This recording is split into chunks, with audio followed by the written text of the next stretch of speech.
دیکھیں جی، جہاں تک میرا یہ دینی کیریئر ہے اس کا تعلق ہے، تو یہ تو ماحول گھر سے ہی ملا. ٹھیک ہے. یعنی میں ایک اسٹرانچ قسم کی بریلوی فیملی میں پیدا ہوا. ٹھیک ہے. اور بچپن ہی میں آپ سمجھ لیں ٹین ایج کے اندر ہی مولانا الیاس قادری صاحب کی جو دعوت اسلامی ہے اس کے ساتھ تعلق بن گیا. اس کی وجہ سے دین کا شغف اپنی آپ سمجھ لیں میٹرک کی عمر میں آ چکا تھا اس حوالے سے کہ دین پہ چلنا ہے. پھر نماز کی بھی ترغیب گھر سے ملی، والد صاحب بھی 5 وقت نماز پڑھنے والے. ٹھیک ہے. السلام علیکم ورحمۃ اللہ وبرکاتہ. The damage has been done.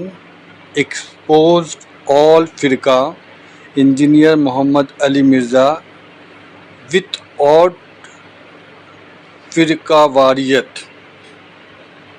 سارے فرقوں کا میک اپ اتر گیا اور یہ علی مرزا سے کوشچن آنسر کیا گیا ہے، اور یہ فرقہ واری جو چل رہی ہے اور جو بتایا گیا ہے کہ فرقہ تو ہونا ہی ہے، اور جو اللہ اور اللہ کے رسول کے بتائے ہوئے راستے پر چلیں گے وہی فرقہ جو ہے صحیح ہے. اور سارے مسلمان قرآن حدیث پڑھیں، سمجھیں، اور جو صحیح فرقہ ہے اور جو آپ صلی اللہ علیہ وآلہ وسلم کی امت میں سے ہیں، اور انہیں ایک دن اس قبر میں جانا ہے اور آخرت کی زندگی بھی گزارنی ہے. تو اللہ آخرت کو آسان کرے اور آخرت کی تیاری کرنے والا بنائے. آمین ثم آمین. السلام علیکم سترنگی پاکستان کے ناظرین. پروگرام کامیابی کی داستان میں آپ کا دوست حسنین کریم سومرو. ناظرین، آج ہمارے ساتھ جو مہمان موجود ہیں وہ کسی تعارف کے محتاج نہیں، جناب انجینئر محمد علی مرزا صاحب. آج ہم ان سے ان کی زندگی کی کامیابی کے بارے میں جانیں گے. کیا آج ان کا نام اتنا مشہور ہو چکا ہے، یا پھر کوئی بھی اسلامی مسئلہ ہو، کسی نے چیک کرنا ہو، اسپیشلی نوجوان، ان کو کوئی بھی اسلامی مسئلہ درکار ہوتا ہے تو وہ یوٹیوب پر یہی سرچ کرتے ہیں فلاں مسئلہ انجینئر محمد علی مرزا، یعنی کہ ایک برانڈ بن چکے ہیں. آج ہم یہ جاننے کی کوشش کریں گے کہ یہ برانڈ راتوں رات ایک دن میں 2 دن میں بن چکا ہے یا کتنے سالوں کی محنت ہے، اور اس محنت کے دوران چونکہ اسلام کا راستہ تھا اور اسلام کا راستہ بڑا ہی مشکل راستہ ہوتا ہے، ان کو کتنی دشواریاں پیش کرنی پڑیں. ایک شعر کے ساتھ آپ کی بات کراتا ہوں، ایک شعر ڈیڈیکیٹ کرتے ہوئے انجینئر محمد علی مرزا صاحب کو ڈائریکٹ ان سے آپ کی بات کرواتے ہیں کہ عرش والے میری توقیر سلامت رکھنا، عرش والے میری توقیر سلامت رکھنا، فرش کے سارے خداؤں سے الجھ بیٹھا ہوں. السلام علیکم علی صاحب. جی وعلیکم السلام ورحمۃ اللہ وبرکاتہ. شکریہ کہ آپ نے اپنا قیمتی وقت ہمیں عطا فرمایا.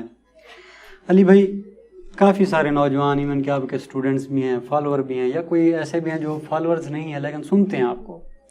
وہ یہ جاننا چاہتے ہیں کہ ان کے پاس کوئی بیک گراؤنڈ تاریخی نہیں ہے کہ علی مرزا کہاں سے سٹارٹ ہوا، کس سیکٹ سے تعلق رکھتے تھے، کس سیکٹ کو چینج کیا، پھر کہاں پر گئے، یہ تبدیلی ساری یوں سمجھ لیں ایک طرح کی ان کی زندگی میں ہی ایولیوشن کیسے ہے.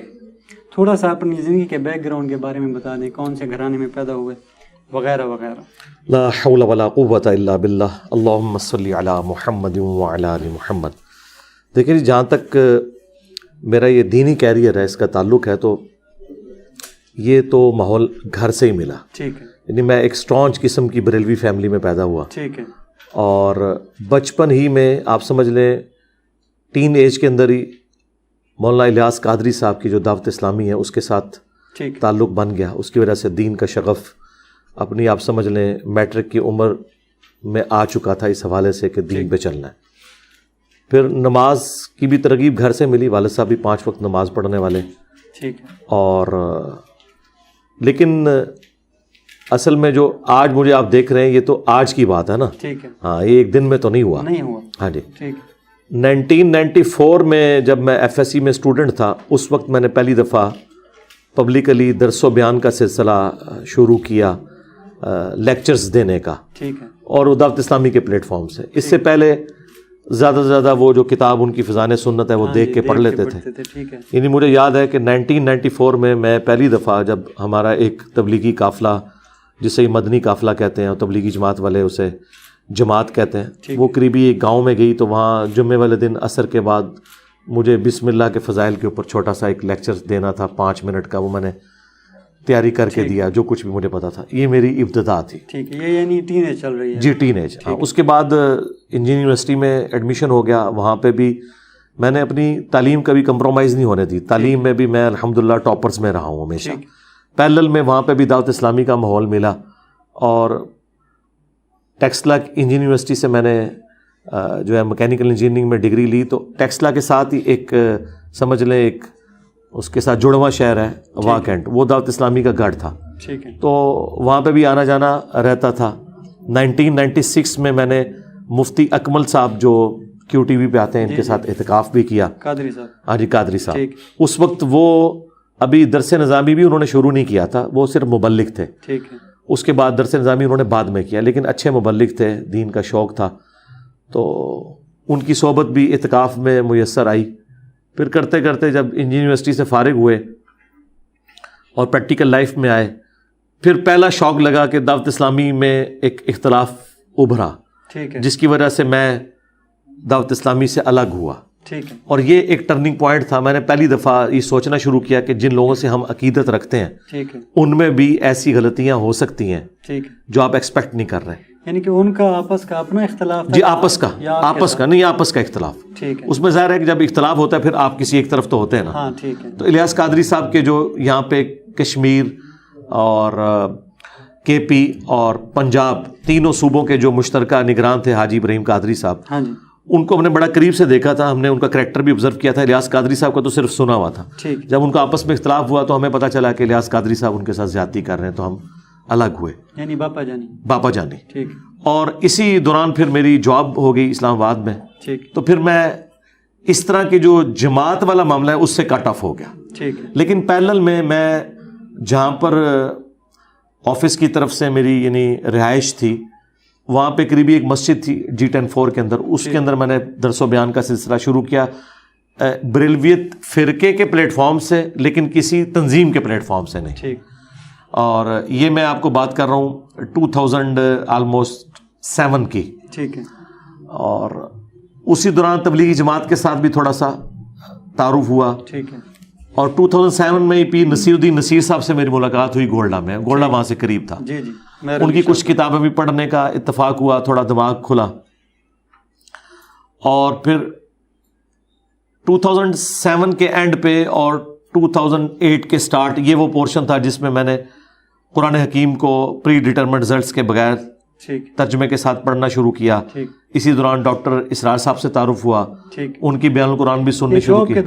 جی جاب کے دوران, یہ سب کچھ جاب کے دوران. ظاہر ہے جاب سے جب ہم فارغ ہوتے تھے تو میری فیملی تو وہاں پہ نہیں تھی, وہ تو جیل میں تھی, تو میں پارٹ ٹائم یہ دین کے ساتھ ہی شغف تھا نا. اور یہ پورے کا پورا سلسلہ چلتا رہا. اشفاق احمد صاحب سے تعارف ہوا, ان کا وہ ڈرامہ من چلے کا سودا, وہ بھی ایک ٹرننگ پوائنٹ ہے میری لائف میں. تو یعنی ایک صوفیانہ جو دین کی تعبیر ہے اس کے پیچھے میں پڑ گیا. اور اسی دوران پروفیسر احمد رفیع اختر صاحب سے بھی اٹھنا بیٹھنا ہوا, جو گجر خان والے ہیں. 7-8 سال ان کے ساتھ بھی 2001 سے لے کے 8 تک آلموسٹ یہ سارے کے سارے معاملات چل رہے تھے. اور 2007 نومبر میں جو تبلیغی جماعت کا رائے ونڈ والا اجتماع تھا, میں اس میں بھی گیا تھا. اور یہ ساری کی ساری چیزیں پیرلل میں چل رہی تھی. صرف ایک اہل حدیث مکتب ایسا تھا جسے میں نے اسٹڈی نہیں کیا تھا. وہ میں نے 2008 میں پھر انہیں بھی اسٹڈی کرنا شروع کیا. تو مجھے آئیڈیا ہوا کہ بکش اعتبار سے سب سے زیادہ قرآن و سنت کے قریب اہل حدیث ہیں. اور یہ بڑا میرے لیے اسٹانشنگ لمحہ تھا کہ جس فرقے کو میں قادیانیوں کی طرح کافر اور گمراہ سمجھتا تھا, وہ مجھے باقیوں سے بہتر نظر آنا شروع ہو گئے جب میں نے قرآن بخاری مسلم کو پڑھنا شروع کیا. میری کبھی خواہش نہیں تھی کہ اہل حدیث حق پہ ہوتے ہیں, یعنی توحید کی جھلک, توحید کی وجہ سے بھی, نماز بھی سنت کے مطابق. میں ڈاکٹر سرار صاحب سے بھی بات کی, ڈاکٹر سرار صاحب بھی مانے کہ جی قرآن و سنت کے سب سے قریب اہل حدیث ہیں. وہ خود بھی مانے کہ نماز کا طریقہ بھی رفع الیدین کے ساتھ ہے. نماز تو بیسک چیز تھی, اور توحید تو آپ 24 کیرٹ سونا ہے, اہل حدیث کی توحید 0 کمپرومائز ہے اس میں. تو یہ میرے لیے ایک بڑا تھا. لیکن مجھے اہل حدیث کی کچھ خرابیوں کا بھی آئیڈیا ہونا شروع ہو گیا. ایک یزید کے ایشو کے اوپر, طلاق کے ایشو کے اوپر, چوتھے دن قربانی, مٹھی کے بعد داڑھی کاٹنا, اس کو وہ گناہ سمجھتے تھے. اس طرح کافی سارے ایشوز. میری خوش قسمتی تھی کہ مجھے پھر اہل حدیث میں استاد ایسے ملے جو ان ساری چیزوں کی وجہ سے خود بھی اہل حدیث سے تنگ تھے. وہ شیخ زبیلی زئی صاحب تھے رحمہ اللہ تعالیٰ. تھوڑا سا بات یہیں سے کنٹینیو کرتے ہیں.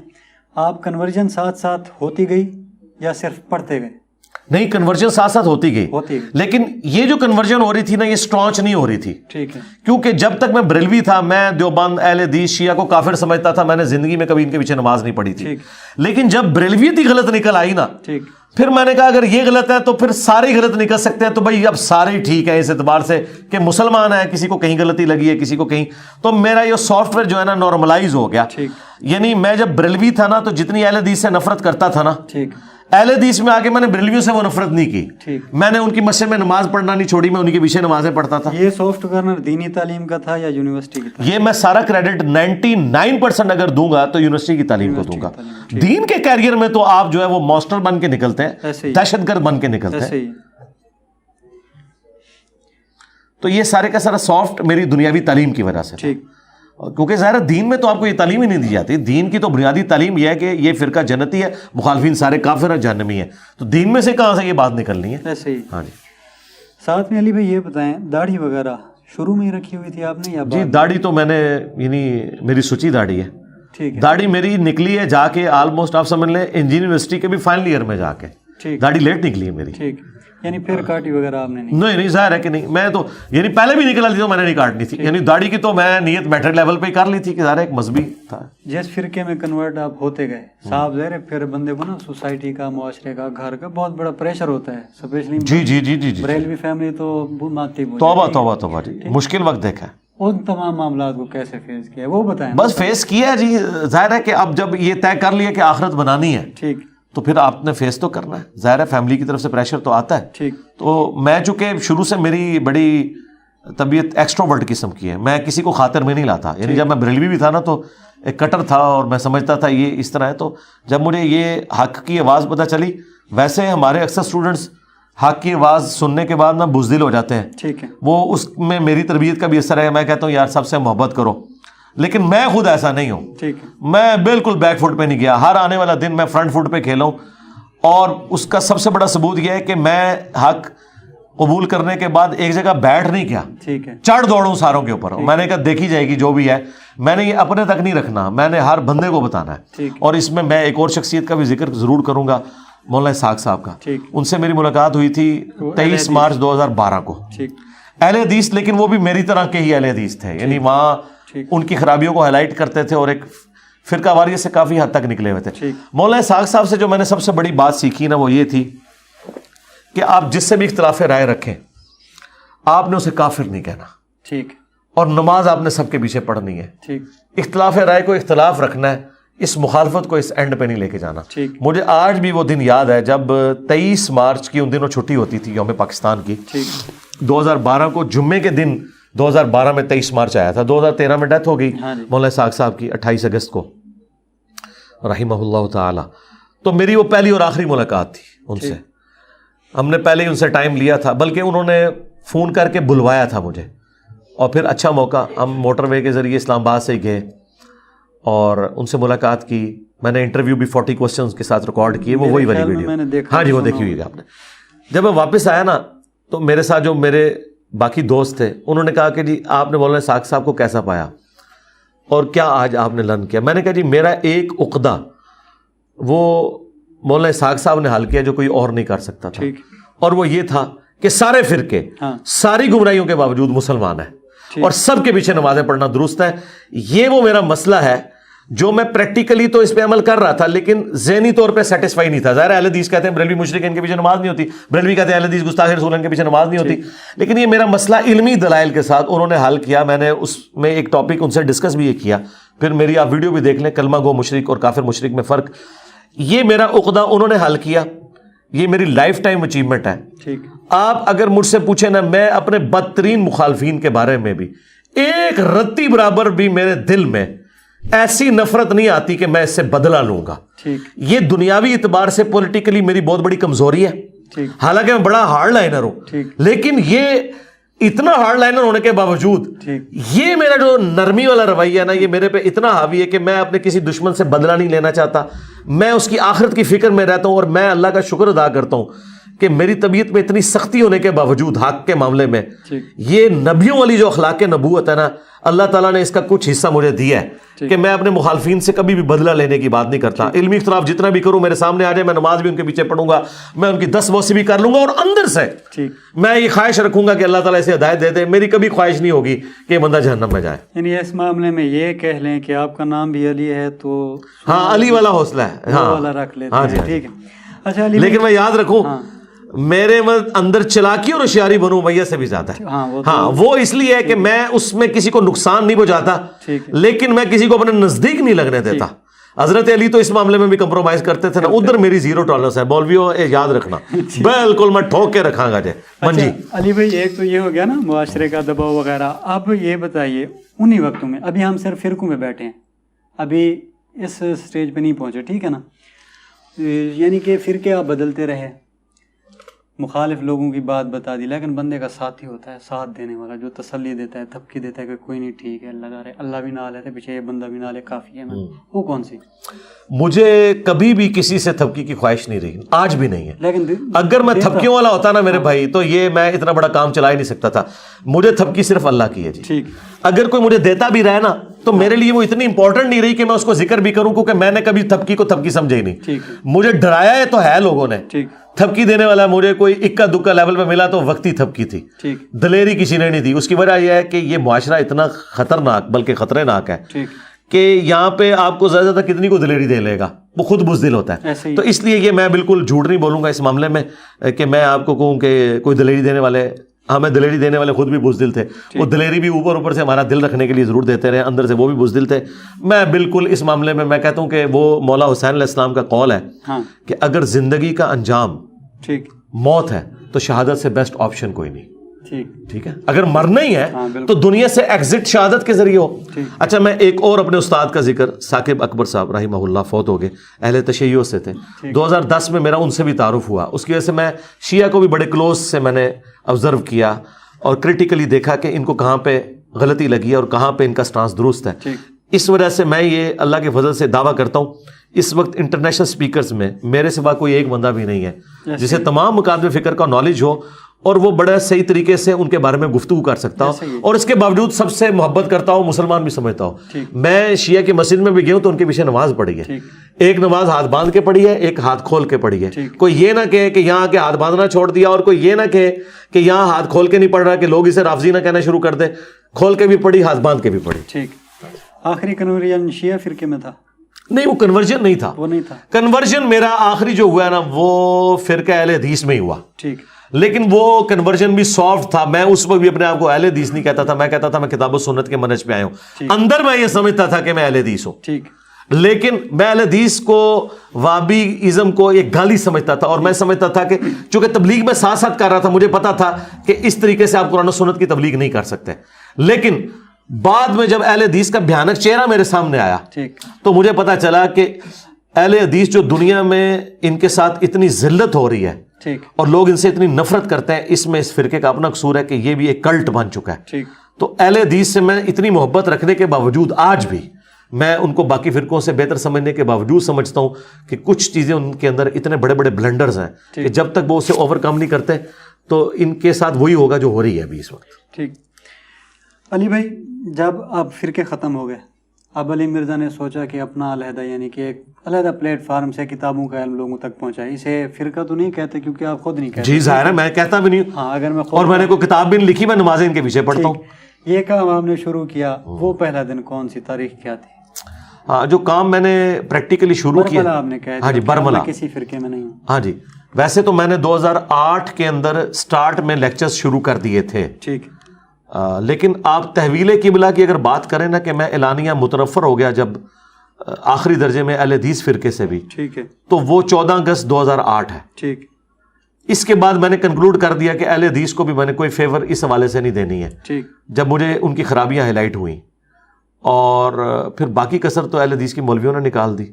ٹھیک جب انہوں نے میرے اوپر جھوٹے الزامات لگائے ٹھیک پھر بھی میں نے تقریباً 8-10 سال صبر کیا ہے. میں نے اہل حدیث کو کبھی وہابی نہیں بولا تھا. ٹھیک مجھے پتا تھا کہ یہ لفظ ہے جس سے یہ چڑھتے ہیں. ٹھیک ویسے تو نعرہ بھی لگاتے ہیں آج تو ہوگی وہابی وہابی, ٹھیک لیکن جو ان کے اہل علم ہے وہ کہتے ہیں ہمیں گالی نہ دو, اہل حدیث ہمارا نام ہے تو ہمیں وہابی کیوں کہتے ہو آپ؟ ٹھیک ہم تو اہل حدیث ہیں. لیکن اہل حدیث اتنا متبرک نام ہے, اہل سنت اتنا متبرک نام ہے کہ سلف صالحین جو اہل حدیث اور اہل سنت تھے وہ ان وہابیوں کی طرح نہیں تھے, یہ ناصبی ہو چکے ہیں. ٹھیک یہ اپنے مطلب کی حدیثوں کو مانتے ہیں. ہمارے سلف جو اہل حدیث کہلواتے تھے, امام بخاری نے, امام مسلم نے اہل حدیث اہل سنت کا لفظ یوز کیا, یہ وہ والے اہل حدیث نہیں تھے. پھر میں نے کہا میں نے اب اہل حدیث لفظ کی عزت کرنی ہے, میں نے ان کو اہل حدیث نہیں کہنا. اب تقریباً 1.5-2 سال سے میں انہیں وہابی کہتا ہوں. ٹھیک. ہاں اچھا علی بھائی, اہل حدیث لوگ غصہ ہو یعنی کہ علماء کرام, اس سے پہلے آپ 1-2 فرقہ بدل چکے ہیں, کنورٹ ہو چکے ہیں, ان کی طرف سے کوئی خاص غصہ وغیرہ نہیں آیا تو علماء کی طرف سے تنقید کا, یہ صرف اہل حدیث کی طرف سے آیا؟ نہیں ساروں سے آتا ہے. دیکھیں باقیوں کو تو ہم کو شاید نہیں سرکار, یہ اہل حدیث تو اب سامنے آیا ہے. ٹھیک ہے. میرے جو اصل کمپیٹیٹر ہیں وہ تو حنفی ہیں, دیوبندی بریلوی. ٹھیک ہے. اہل حدیث تو شاہی کوئی نہیں, ہم تو ان کو کسی کھاتے میں نہیں مانتے. یہ تو ابھی 1.5-2 سال سے جو انہوں نے FIRs کا معاملہ کیا تو پبلکلی زیادہ یہ ہائی لائٹ ہوئے ہیں. اصل جو ہم نے تکلیف کاٹی ہے نا جو وہ بریلوی فرقے سے کاٹی ہے. ٹھیک. یعنی میں 2013 کی آپ کو بات کر رہا ہوں, 250-300 بریلوی ہماری اکیڈمی میں داخل ہو گئے اور ہم اندر صرف 5-6 بندے بیٹھے ہوئے تھے ہمیں مارنے کے لیے. ٹھیک. اور آج تو میرا قد کاٹ ہی بہت بڑا ہے دعوت کا. 8 سے 10-11 سال پہلے کی بات کر رہا ہوں. ہمیں زیادہ تکلیفیں بریلویوں سے کاٹنی پڑی ہیں کیونکہ جیلم شہر بریلویوں کا گڑھ ہے. ٹھیک ہے. اور پھر میں بریلوی چھوڑ کے آیا تھا.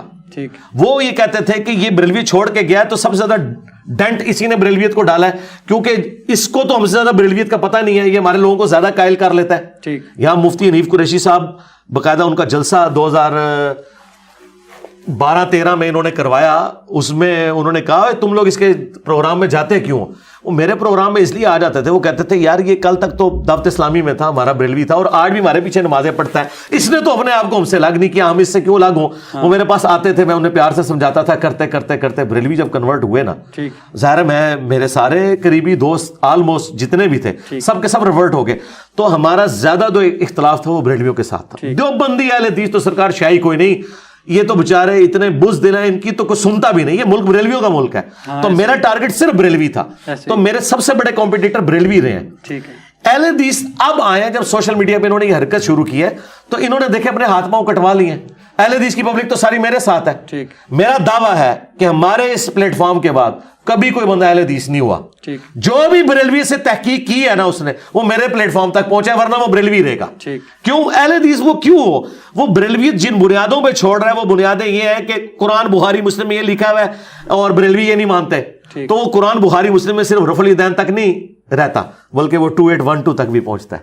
یہ ٹھیک. تقتلہ الفئۃ الباغیہ یدعوہم الی اللہ ویدعونہ الی النار. افسوس ہے عمار, تجھے ایک باغی جماعت قتل کرے گی, تو انہیں اللہ اور جنت کی طرف بلائے گا, وہ جماعت تجھے جہنم کی طرف بلائے گی. پہلا بندہ جس نے آپ کی ہاں میں ہاں ملائی ہو, جب بالکل آپ یوں سمجھ لیں سیکٹ لیس ہو گئے, پہلا ساتھی کون تھا؟ انجینئر علی مرزا. میری بیوی. ٹھیک. ہاں گھر میں سے. ٹھیک. اور میرے قریبی دوست حافظ محمد جعفر صاحب. ٹھیک. اور ایک اور بھائی اجاز ریاض صاحب. ٹھیک. یہ لوگ شروع کے میرے ساتھی الحمدللہ. ٹھیک. اچھا علی بھائی, ابھی فرقوں کے بارے میں صرف بتائیں, کوئی ایسی بہترین خوبصورت کتاب چاروں فرقوں میں, دیوبندی, اہل حدیث, بریلوی, ایک آدھ اور بھی یعنی کہ رافضی ناسبی, وہ سارے لے لیں, کوئی ایک کتاب ان کی اپنی جو اچھی ہو کہ بھئی ہاں یہ اچھی ہوئی. قرآن. یہ تو مسلمانوں کی ہو گئی. نہیں ہے, یہ مسلمانوں کی کتاب ہے, یہ کلیم کرتے ہیں انہوں نے پڑھی کوئی نہیں ہے. ٹھیک ہے. یہ آپ نے میری بات کو مذاق میں نہیں ٹالنا, نہ میں نے کوئی آپ کو انٹلیکچوئل جواب دیا ہے. میں سمجھ رہا ہوں, یہ میں آپ کو گراس روٹ لیول پہ صحیح بات بتا رہا ہوں کہ بریلوی نے کبھی قرآن پڑھا ہی نہیں, دیوبندی نے کبھی قرآن پڑھا ہی نہیں, اہل حدیث شیعہ نے قرآن پڑھا ہی نہیں. they have not a single good book. قرآن اس کے علاوہ ضرورت ہی نہیں. دیکھیں آپ زیادہ زیادہ کہتے ہیں یہ جی 400 سال پرانے ایک بزرگ نے کتاب لکھی ہے, سرکار کی 1400 سال پرانی ہے, اور یہ اس بزرگ پہ نازل ہوئی ہے جس کو واقعی اللہ نے ہمارا بزرگ بنایا تھا. قرآن کے بعد تو سرکار صحابہ کرام نے شاعری کرنا چھوڑ دی, اپنے کلام پھاڑ دیے کہ بھی قرآن کے بعد ہم کیا شاعری کریں. تو آپ مجھے کہہ رہے ہیں قرآن کے بعد میں کوئی کتاب بتاؤں, ضرورت ہی نہیں. یہی سب سے بڑی 2 نمبری ہوئی ہے کہ بریلوی آپ کو جال حق بتاتے ہیں, دیوبندی آپ کو اختلاف امت اور صراط مستقیم بتاتے ہیں, اہل حدیث آپ کو بتاتے ہیں تلاش حق. یہ وہ ساری کتابیں جو انہوں نے فرقہ واریت کو پھیلانے کے لیے کہ ہمارا فرقہ حق پہ ہے, دوسروں کے سارے دلائل کے جواب دیے. اور شیعہ آپ کو 14 ستارے بتاتے ہیں, یا وہ ایک عرب کے ایک سوڈان کے مالکی تھے شیعہ, انہوں نے کتاب لکھی تھی, وہ سنی سے شیعہ ہوئے تھے, وہ کتاب اردو میں ترجمہ ہوا ہے, میں بھی سچوں میں ہو جاؤں. تو یہ آپ کو شیعہ یہ کتاب بتائیں گے. اور دیکھیں میں آپ کو وہ کتاب بتاتا ہوں جو ہر مسلمان کے گھر میں موجود ہے, ہر فرقہ اسے اپنی کتاب مانتا ہے, لیکن صرف کتاب مانتا ہے, کتاب کی نہیں مانتا. تو میں آپ مجھ سے 50 دفعہ بھی پوچھیں گے تو میں آپ کو کہوں گا قرآن. ٹھیک. علی بھائی, اسی دوران آپ پر میرے خیال میں 3 بار یا 4 بار 2 بار اٹیک ہو چکا ہے. 3 بار تو ڈکلیئر اٹیک ہوئے ہیں, انڈکلیئر جو اللہ نے روکے ہیں وہ مجھے نہیں پتا کتنے ہوں گے. ان میں سے کوئی ایسا جو یعنی کہ بالکل جان کا خطرہ بہت بڑا؟ میرا خیال ہے مجھے اس کو کوئی ڈسکس کرنے میں انٹرسٹ ہی نہیں ہے. میری زندگی, میرا مشن اس سے بہت بلند ہے کہ میں ڈسکس کروں کہ کون آیا تھا, کیا کیا اس نے. میں نہیں پوچھ رہا, میں پوچھ رہا ہوں موت کے قریب والا کوئی تھا؟ سارے موت کے قریب ہیں جی, سارے موت. ہاں جی, ہاں جی. وہاں پر حوصلے وغیرہ پاس نہیں ہوا بندہ ڈر؟ کیوں حوصلے پاس, مرنا نہیں ہے. میرے بھائی کئی کلاس فیلوز جو ہیں وہ مر چکے, 5-5 10-10 سال ہو چکے ہیں. میرے آفس کے کئی کولیگ فوت ہو چکے ہیں. ٹھیک ہے. تو میں نے نہیں مرنا, ہر بندے نے مرنا. ٹھیک. یعنی اسلام کی راہ پہ جب نکلے تھے تو سر پہ کفن ایک طرح سے دیکھیں, بہت جس طرح آپ کا یہ عقیدہ ہے نا کہ اللہ ایک ہے, قرآن کی روح سے آپ کا یہ عقیدہ ہونا چاہیے کہ جو آپ کی موت ہے وہ نہ ایک لمحے آگے جا سکتی ہے نہ پیچھے. جب یہ بنیادی عقیدہ ہے, اس کی ٹینشن میں کیوں لگا کے بیٹھ جاؤں کہ میں نے کب مرنا ہے اور کب نہیں مرنا. ہاں میں حفاظتی اقدامات ضرور کرتا ہوں, وہ آخری درجے میں کوشش کرتا ہوں, وہ آپ کا رائٹ ہے. اور نبی الاسلام نے اپنے سیکورٹی گارڈ رکھے ہوئے تھے جب تک وہ آیت نازل نہیں ہوئی تھی, واللہ یعصمک من الناس. ٹھیک ہے, اور وہ اپنی سیکورٹی کا آپ نے بندوبست کرنا ہے. لیکن اس چیز کا رونا لگا کے بیٹھ جانا کہ میں نے یہ جملہ اگر بول دیا اس کے سے فلاں فرقہ ناراض ہو جائے گا اور اس کا فلاں سر پھیرا جو ہے وہ پسٹل لے کے آ جائے گا, آ جائے, ہم تو تیار بیٹھے ہوئے ہیں بھائی. ہاں سیدھی سی بات ہے. یعنی جس حد سے نہیں, زیرو ٹالرنس جی, بالکل. دنیا میں کوئی ایک بندہ تو ہونا چاہیے جس میں زیرو ٹالرنس ہو. ٹھیک ہے. ابھی تک لوگ کہتے ہیں نا جناب ایتھے ہاتھ اولا رکھو, آپ ساروں کو مشورہ دیں, ایک تو کوئی ایسا آپ مسلمان پیش کر سکیں کہ یار یہ ایک مسلمانوں کا دائی ہے جس میں زیرو ٹالرنس ہے, وہ کہتا ہے یار یہ ایسے لکھا ہے میں نے ایسے ہی کہنا ہے, جاؤ جو ہوتا ہے کر لو. کوئی ایک بندہ تو ہونا چاہیے نا. ٹھیک. یعنی شعر یہ کہنا اچھا ہوگا کہ جس دھت سے کوئی مقتل میں گیا وہ شان سلامت رہتی ہے, یہ جان تو آنی جانی ہے, اس جان کی تو کوئی بات نہیں. یہ تو شاعرانہ باتیں ہیں جی, جس نے خود بھی لکھا ہوگا نا وہ خود بھی موت سے ڈرتا ہوگا. ہاں یہ باتیں لوگ کر کے سائڈ پہ ہو جاتے ہیں, ایک ریالٹی ایک بالکل ڈفرینٹ ہے. اچھا میں یہ بتاؤں, یہ دلیری میرے اندر جو ہے نا میری اپنی ذات کی حد تک ہے. ٹھیک. میں نے کبھی کسی اسٹوڈنٹ کو ونریبل نہیں کیا. اگر کوئی آتا بھی اگریسو, میں ہمیشہ اس کو ٹھنڈا کرتا ہوں کہ بھائی, اس کو میں کہتا ہوں کہ بھائی توپ کے منہ کے آگے میں ہوں, تم نے نہیں آنا. ٹھیک ہے, کس مسئلہ ہے نا, ہم نے اپنے یوٹیوبرز کو بھی ڈکلیئر نہیں کیا ہوا, سینکڑوں شاگرد ہیں, کبھی انہیں پلیٹ فارم سے لانچ نہیں کیا اس حوالے سے کہ یہ یوٹیوب چینل چلا رہے ہیں. اس وجہ سے میں کہتا ہوں جب میری ویڈیو ہے, میں توپ کے منہ کے آگے ہوں, میری ویڈیو چلاؤ, تم اپنے گھر میں بیٹھ کے چلاؤ. ہمارا سب سے خطرناک جو چینل ہے انڈرسٹینڈ اسلام ہے. ٹھیک. اور جو اس چینل کو بندہ چلا رہا ہے میری بھی اس سے ملاقات نہیں ہے, صرف فون پہ بات ہے. ٹھیک. ہمارے کسی اسٹوڈنٹ کی ملاقات نہیں, اکثر لوگ تو ان کو جانتے نہیں. وہ پہلا چینل ہے جس نے مولویوں کے کلپ اور میرے کلپ لگا کے کمپیریزن شروع کیا, اس نے ہماری دعوت کو آسمان پہ پہنچایا ہے. یہ آئیڈیا مجھے بھی نہیں آیا تھا. وہ چینل جس بندے کا ہے نا, اس کے ماں باپ کو نہیں پتا اس نے چینل بنایا ہوا ہے, صرف اس کو پتا ہے اس پلانٹ ارتھ پہ, یا مجھے پتا ہے, باقی تو صرف اس کا نام مجھ سے سنتے ہیں, وہ اس کو نہیں جانتے. میں جانتا ہوں اس کو یا وہ مجھے جانتا ہے. تو کام تو اس نے کیا, اور میں کبھی بھی کسی کو نہیں کہتا کہ آپ سامنے ہیں, میں کہتا ہوں یار میں ہوں اکیلا, میں کلپ پہ بولوں گا, میرا کلپ چڑھاؤ, ایسی کی تیسی ان کی. دیکھیں نا وہ گھنڈے قسم کے مولوی جن کے نام سے لوگ کانپتے ہیں, اسٹیبلشمنٹ کانپتی تھی, خادم رضوی, میں ان کی زندگی میں ہاتھوں ہاتھ لیا, ان کو جرت نہیں ہوئی کہ وہ بول جائے کوئی پتا تھا کہ یہ منڈا صحیح پہ کہندا ہے. ٹھیک. ہاں اب چونکہ چینل کی بات ہو رہی ہے تو وہی سوال کر لیتے ہیں, یوٹیوب مونیٹائزیشن. یہ تو آپ سے کئی سارے لوگوں نے پوچھ لیا نا کہ کیوں نہیں کرتے, آپ نے بتا بھی دیا کہ کیوں نہیں کرتا. میں کہتا ہوں جو آپ کے اسٹوڈنٹ آپ کے چینل وغیرہ بناتے ہیں, اپنی خود ویڈیوز بناتے ہیں, آپ کے کلپس ڈالتے ہیں اس کے اندر, یا کوئی پوری کی پوری ویڈیوز ڈال دیتے ہیں, ان کو تو مونیٹائزیشن کے لیے جو اپنی بنا رہے ہیں نا, اور اس میں کہیں ایک میرا جملہ ڈال دیتے ہیں, باقی وہ خود وی لاگ کے طور پہ بناتے ہیں, تو وہ ان کا معاملہ ہے. ان کو تو ہم نے کبھی منع بھی نہیں کیا ہے ویڈیو ایڈس چلانے سے. ہم منع ان کو کہتے ہیں جو اسپیسیفکلی صرف ہماری ویڈیوز چلاتے ہیں. اس کی وجہ یہ ہے کہ بھائی اگر آپ یہ کام کریں گے تو یہ میرا آپ کانٹینٹ یوز کر رہے ہیں نا. پلس مولویوں کے پاس ایک بہانہ آ جائے گا, وہ کہیں گے اس نے فرنٹ مین رکھے ہوئے. ابھی میں نے کچھ نہیں کیا تو میری طرف لوگوں نے منسوب کیا میرے پاس آئی فون ہے, کوئی کہتا ہے میرے پاس ویگو ڈالا ہے, کوئی کہتا ہے ایران سے سب کچھ آتا ہے. میں نے کچھ کیا نہیں ہوا, پھر تو میں سیدھا سیدھا بندوق ان کے ہاتھ میں دے دوں گا, مجھے فائر. آپ نے کچھ کیا ہی نہیں ہوا تو ان لوگوں کو خاطر خواہ لانے کی ضرورت نہیں. وہ بات یہ نا کہ میں اس کو ناجائز بھی سمجھتا ہوں نا, وجہ یہ ہے میں ویڈیو ایڈز کو جائز نہیں سمجھتا. ٹھیک ہے, آپ جائز نہیں سمجھتے, آپ اس وجہ سے میں کہتا ہوں. ہاں اس وجہ آپ اسی طرف آ رہے ہیں. ویڈیو ایڈز کو آپ ناجائز سمجھتے ہیں عورتوں کی وجہ سے. ٹھیک ہے کہ ایڈ وغیرہ جو وومن رائٹس بیسیکلی اسلام میں ہیں کیا, اس کا اس کے ساتھ کیا تعلق ہے؟ وومن رائٹس تو ایک ڈفرنٹ یہ بھی آ جائے, یہ لٹریچر کا سوال بھی ہو سکتا ہے. نہیں, وہ سوال آپ کریں نا, اندر کا سوال جو ہے وومنز رائٹ اسلام میں یہ ہے کہ اسلام میں مردوں سے زیادہ عورتوں کے رائٹس ہیں, ایک جملے میں کہہ رہا ہوں. ہاں, آزادی کیا ہے ان کو؟ آزادی یہ ہے کہ جو اللہ نے دی ہے, مرد کو بھی کوئی آزادی نہیں ہے.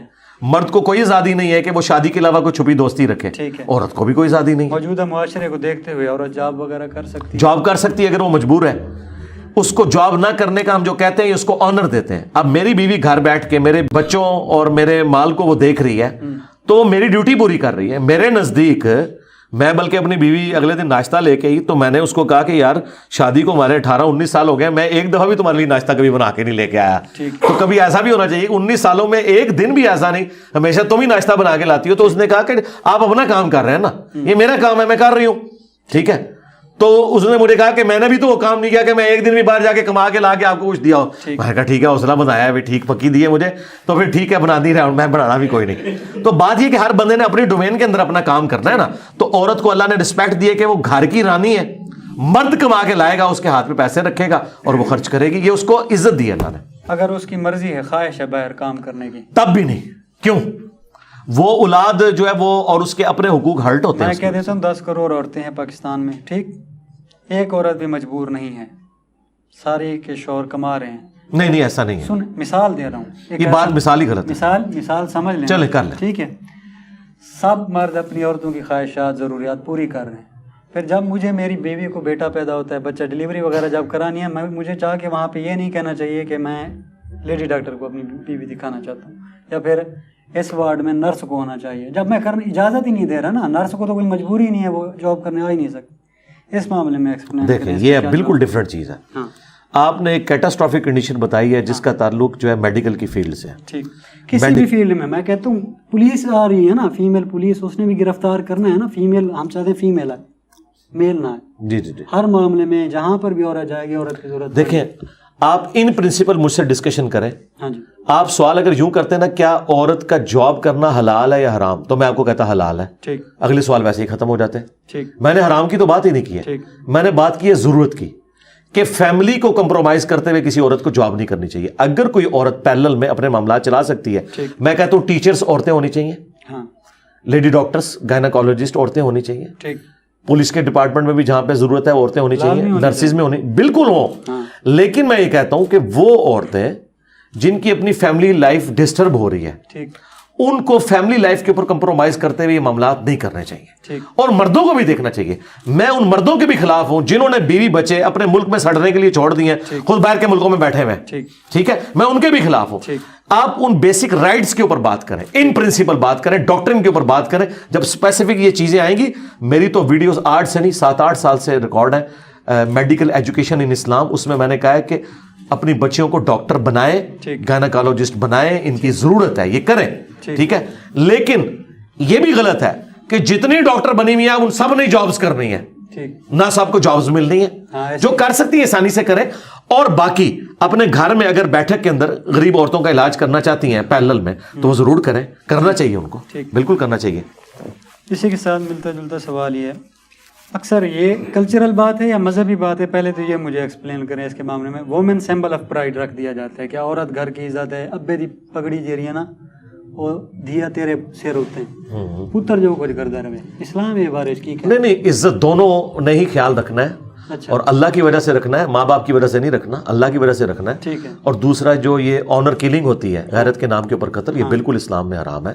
میں تو اس لیول پہ ہوں کہ آپ حیران ہوگے کہ یہ جو لوگ جہیز کے خلاف بولتے ہیں نا, تو میں اس کو پارشلی غلط سمجھتا ہوں جہیز ڈیمانڈ کرنے کو, لیکن جہیز دینا یہ بہت نیکی کا کام ہے. اگر آپ اپنے جوان بیٹے کو 2-2.5 لاکھ روپے کی موٹر بائک نہیں نکلوا کے دے سکتے ہیں, تو جوان بیٹی کو زیور کیوں نہیں آپ گفٹ کر سکتے؟ ایک روم فرنیچر کیوں نہیں گفٹ کر سکتے شادی کے اوپر؟ آج تک کسی نے نہیں کہا کہ یہ موٹر سائیکل نکلوانا حرام ہے، جہیز کو سارے لعنت کہہ رہے ہوتے ہیں. یعنی مرضی سے آسانی سے ہو سکتا ہے آپ سے، تو بیٹی کو ضرور جی ضرور دینا چاہیے، گفٹ دینا چاہیے. اچھا، 2 طرح کی شادیاں پاکستان میں ہوتی ہیں. ایک تو ادھر اپر پنجاب اور سینٹرل پنجاب میں ہوتی ہیں، جس میں شادی مشکل ہوتی ہے بیٹی والوں کی نا، جہیز کی ڈیمانڈ وغیرہ کرتے ہیں. دوسری ہمارے سرائیکی علاقوں میں الٹ کام ہوتا ہے، وہاں پہ لڑکوں کے لیے شادیاں مشکل ہیں. ٹھیک ہے، یعنی کہ اس نے پلاٹ بھی بنوانا ہے، 5 مرلے کا گھر بھی، سعودی عرب میں بھی ایسے ہی، ہاں لکھ کر دینا ہے پورا، یعنی کہ وہ والا سسٹم ہے. لڑکے یہ بھی ظلم کا نظام ہے. ظلم کا نظام جی غلط ہے. ویسے تو ٹھیک لگتا ہے ظاہری طور پہ، نہیں کوئی ٹھیک نہیں لگتا، غلط ہے، عجیب سا نظام ہے ان میں. ہاں لیکن اس میں ایک چیز یاد رکھیں، ابن ماجہ میں حدیث ہے اپنے کف میں شادی کرو. اب یہ بہت بڑا ظلم ہے کہ ایک بچی جس کا پورا بلٹ اپ ایئر کنڈیشن میں ہوا ہے گرمیوں میں، اور آپ اچھے گھر سے اسے بیاہ کے لا کے جھونپڑی میں رکھ کے آپ اس کو حضرت فاطمہ کے فضائل سنانا شروع کر دیں، نہیں، یعنی چادر دے کے خود ہی پاؤں. جی جی جی جی. اور اگر یہ اپنے کف میں شادی کی جائے نا، ہم پلہ لوگوں میں یہ پرابلم کھڑے بھی نہیں ہوتے. ٹھیک، یہ لوگ ہمیشہ اپنے سے اوپر جانے کی کوشش کرتے ہیں، پھر اوپر والے ڈیمانڈ بھی کرتے ہیں. دونوں طرف. ہاں مجھے بتائیں، آپ غریب لوگ سے کہیں تو وہ کہے گا ہم تو پہلے ہی غریب ہیں، اگر لڑکے کے پاس مکان نہیں ہے تو کیا ہوا کرائے پہ، ہم تو پہلے ہی کرائے پہ رہ رہے ہیں. وہ تو خود کہیں گے کہ ٹھیک ہے رکھ لو. ہاں تو اپنے کف میں شادی رکھیں ہم پلہ لوگوں. ٹھیک، زبردست جواب. اچھا علی بھائی، ایک ٹاپک تھا جس پر آپ نے بات بھی کی تھی، لیکن وہ بات بڑا ڈیٹیل میں ذرا نہیں گئی تھی. آپ ادھر ادھر گئے تھے، کمنٹس بھی نیچے آئے ہوئے تھے. اس ٹاپک پر تھوڑا سا، کون سا ٹاپک؟ اخلاقی لحاظ سے بھی مذہبی لحاظ سے بھی، وہ تھوڑا سا بریفلی بتائیں. ٹرانسجینڈر، خواجہ سرا، خسرا، اس بہت سارے نام ان لوگوں کو دے دیے جاتے ہیں. ٹھیک ہے، ان کے بارے میں اسلام میں کیا احکامات ہیں؟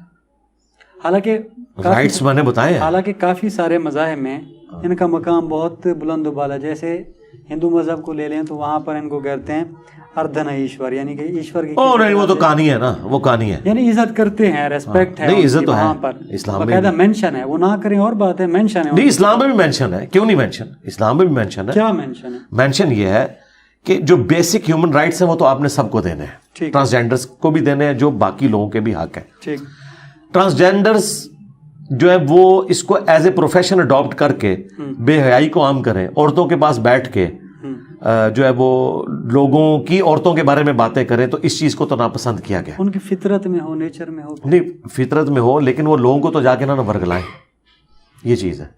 ہاں اپنے فیملی میں تو ضرور رہیں. اچھا، اس کے لیے پھر آپ کو یہ کرنا ہوگا کہ آپ لوگوں کو ایجوکیٹ کریں گے، ٹھیک ہے. لیکن اگر کوئی بندہ اس لیول پہ اترا ہے کہ اس کی ایسے کوئی ڈینجرس، تو وہ صرف ٹرانسجینڈر نہیں، وہ عورت بھی جو BBC لندن بنی ہوتی ہے، پورے محلے کے گھروں میں گھومتی ہے، ایک ہی باتیں دوسری جگہ کہتے ہیں، ہم تو اس عورت اور مرد کو بھی اجازت نہیں دیتے کہ وہ آپ کی فیملی کے ساتھ ملے. یہ اس میں عیب کی بات کو آپ کریں. اگر اس طرح کے عیب نہیں ہے تو آپ کو ایجوکیٹ کرنا ہے. جس طرح ایک معذور بچے کے ساتھ جو ذہنی معذور ہے، گھر والے یوزڈ ہوتے ہیں، اس کو ٹیکل کرنا جانتے ہیں، اس طرح ٹرانسجینڈرز کو بھی ٹیکل کرنے کے لیے معاملات ہونے چاہیے. ایک طرح سے اب نارملٹی ہے. آپ مجھے اسلام کو تو چھوڑ دیں، مجھے بتائیں پاکستان میں کیا مرد و عورت کے حقوق ہیں؟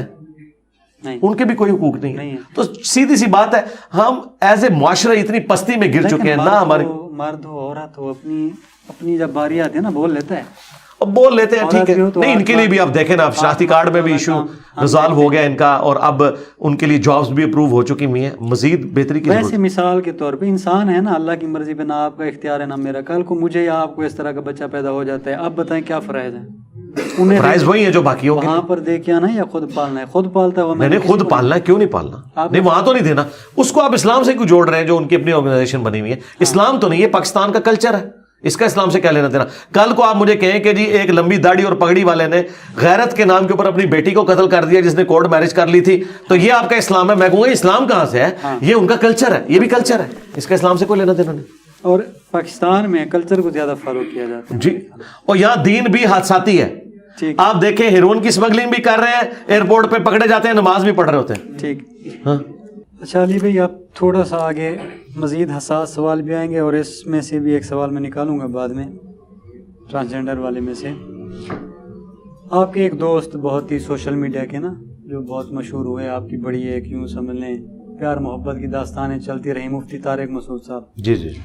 انہوں نے کچھ عرصہ پہلے نا ایک کمنٹ پاس کیا تھا، شاید ان کو معلوم نہیں ہوگا، لیکن اس پر ان کا پھر کوئی رجوع یا معافی وغیرہ کے کلمات نہیں آئے. 3-4 دن پہلے آپ کی ویڈیو اس ٹاپک پہ چڑھی ہے، اس کے لیے میں ایز اے سرائیکی پرسن آپ کا شکر ادا کرتا ہوں. انہوں نے بات کی تھی کہ جو عورتیں ہوتی ہیں بائک پر اس طرح سے بیٹھتی ہیں, جی مجھے ایک یاد ٹانگ ہے. ادھر کر کے اور ایک ٹانگ جی ہاں ادھر کر کے.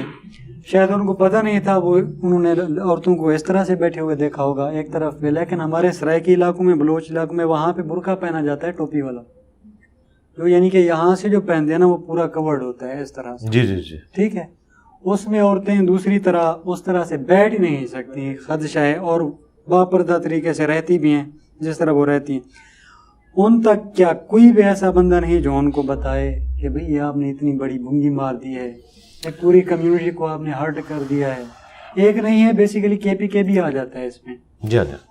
دیکھیں جب انہوں نے پہلی دفعہ یہ بیان دیا تھا نا, تو اسی وقت میرا رپلائی آیا تھا, وہ یوٹیوب پہ رکھا ہوا ہے. ہاں جی. اور اس رپلائی میں پہلے ہم نے ان کی ویڈیو چلائی تھی, اس کے بعد بائی نیم انہیں ریبٹل کیا تھا, بڑے سخت انداز میں کیا تھا. یہ اس وقت کی بات ہے جب اس وقت ویڈیو آئی تھی. یہ جو ابھی آپ نے دیکھی ہے نا, اس میں ان کا ذکر نہیں ہے, یہ علیحدہ سے ہے ایک بائک پہ بیٹھنے میں. اور اس کے بعد انہوں نے باقاعدہ اس پہ معذرت کر لی تھی ویڈیو میں. ان کا تھا مجھ سے مس ہینڈل ہوا, بلکہ انہوں نے یہ کہا کہ یہ جنہوں نے اپلوڈ کیے نا, ان کے جو اپنے سوشل میڈیا کے لوگ تھے, ان کو انہوں نے تختہ مشق بنایا. اس حوالے سے انہوں نے کہا کہ میں نے انہیں منع بھی کیا تھا یہ کاٹ دینا, لیکن وہ کاٹنا بھول گئے, اس کی وجہ سے وہ پھر انجینئر صاحب کو بھی موقع ملا. یہ اس زمانے کی بات ہے, اب تو وہ مجھے ٹارگٹ اس طرح کرتے نہیں, نہ میں ان کو کرتا ہوں. یعنی یہ میری کام علمی کی وجہ سے ٹھیک ہے, جی انہوں نے رجوع کر لیا, سر بہترین ہو گیا الحمدللہ. دوسرا ان کا مسئلہ یہ ہے کہ ان کا فیم جو ہے سارا کا سارا شادی کی وجہ سے نا, 3 شادیاں تھے, 4 شادیاں, ٹھیک ہے. ان کی مشہوری بھی اسی وجہ سے ہوئی. ٹھیک ہے, اچھی بات ہے, اگر سنت ہے تو کر بھی لینی چاہیے, جبکہ آپ کا موقف یہ ہے کہ اگر ایک کی استطاعت بھی نہیں تو آپ ایک بھی نہیں کریں گے, نہیں کر سکتے. وہ ایسے کہہ رہے ہوتے ہیں کہ لازمی کریں, کرنا چاہیے, جس کی استطاعت ہے وہ کرے. لیکن جس طرح اب یہ مزاح والا سوال بھی ہے, لیکن ایک سیریس نوٹ پہ دیکھا جائے تو سیریس سوال بھی ہے.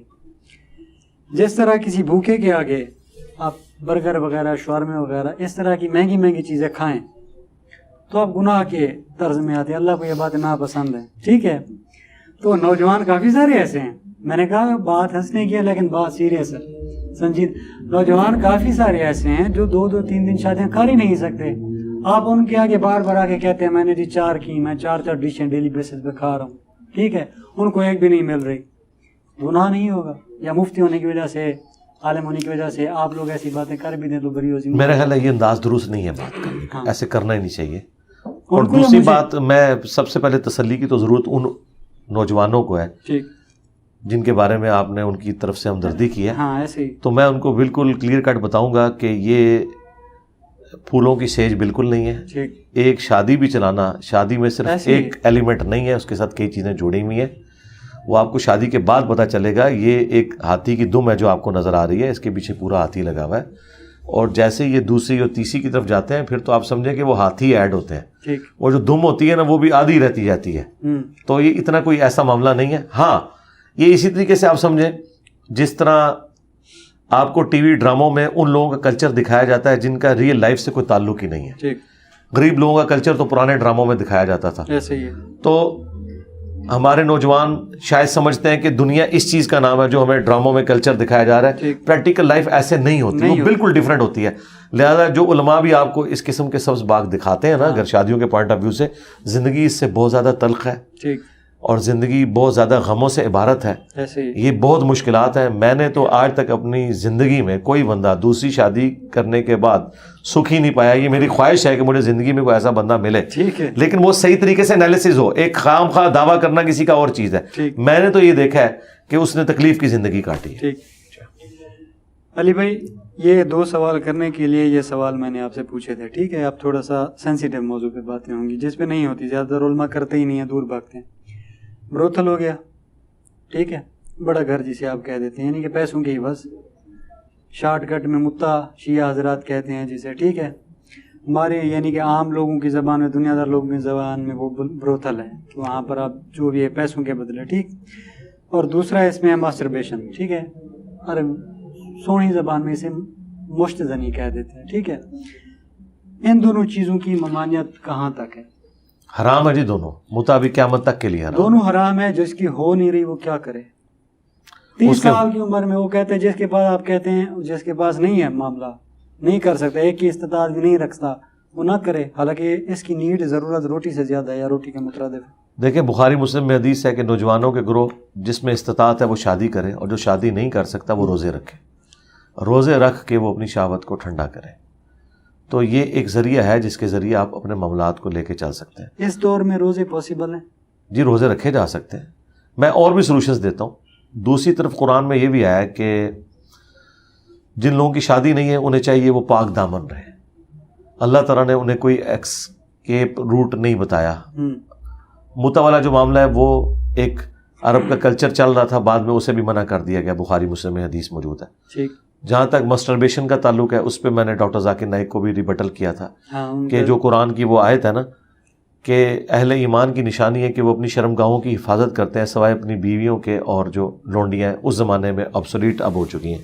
ٹھیک ہے. اس کے سوا جو بھی کوئی راستہ اختیار کرتا ہے وہ اللہ کی حدوں کو کراس کرتا ہے. اس آیت کے تحت جو سورۃ المومنون میں موجود ہے، امام شافعی رحمۃ اللہ علیہ نے اس سے یہ رزلٹ نکالا کہ مسٹربیشن بھی اسی کیٹیگری میں فال کرتی ہے. ٹھیک.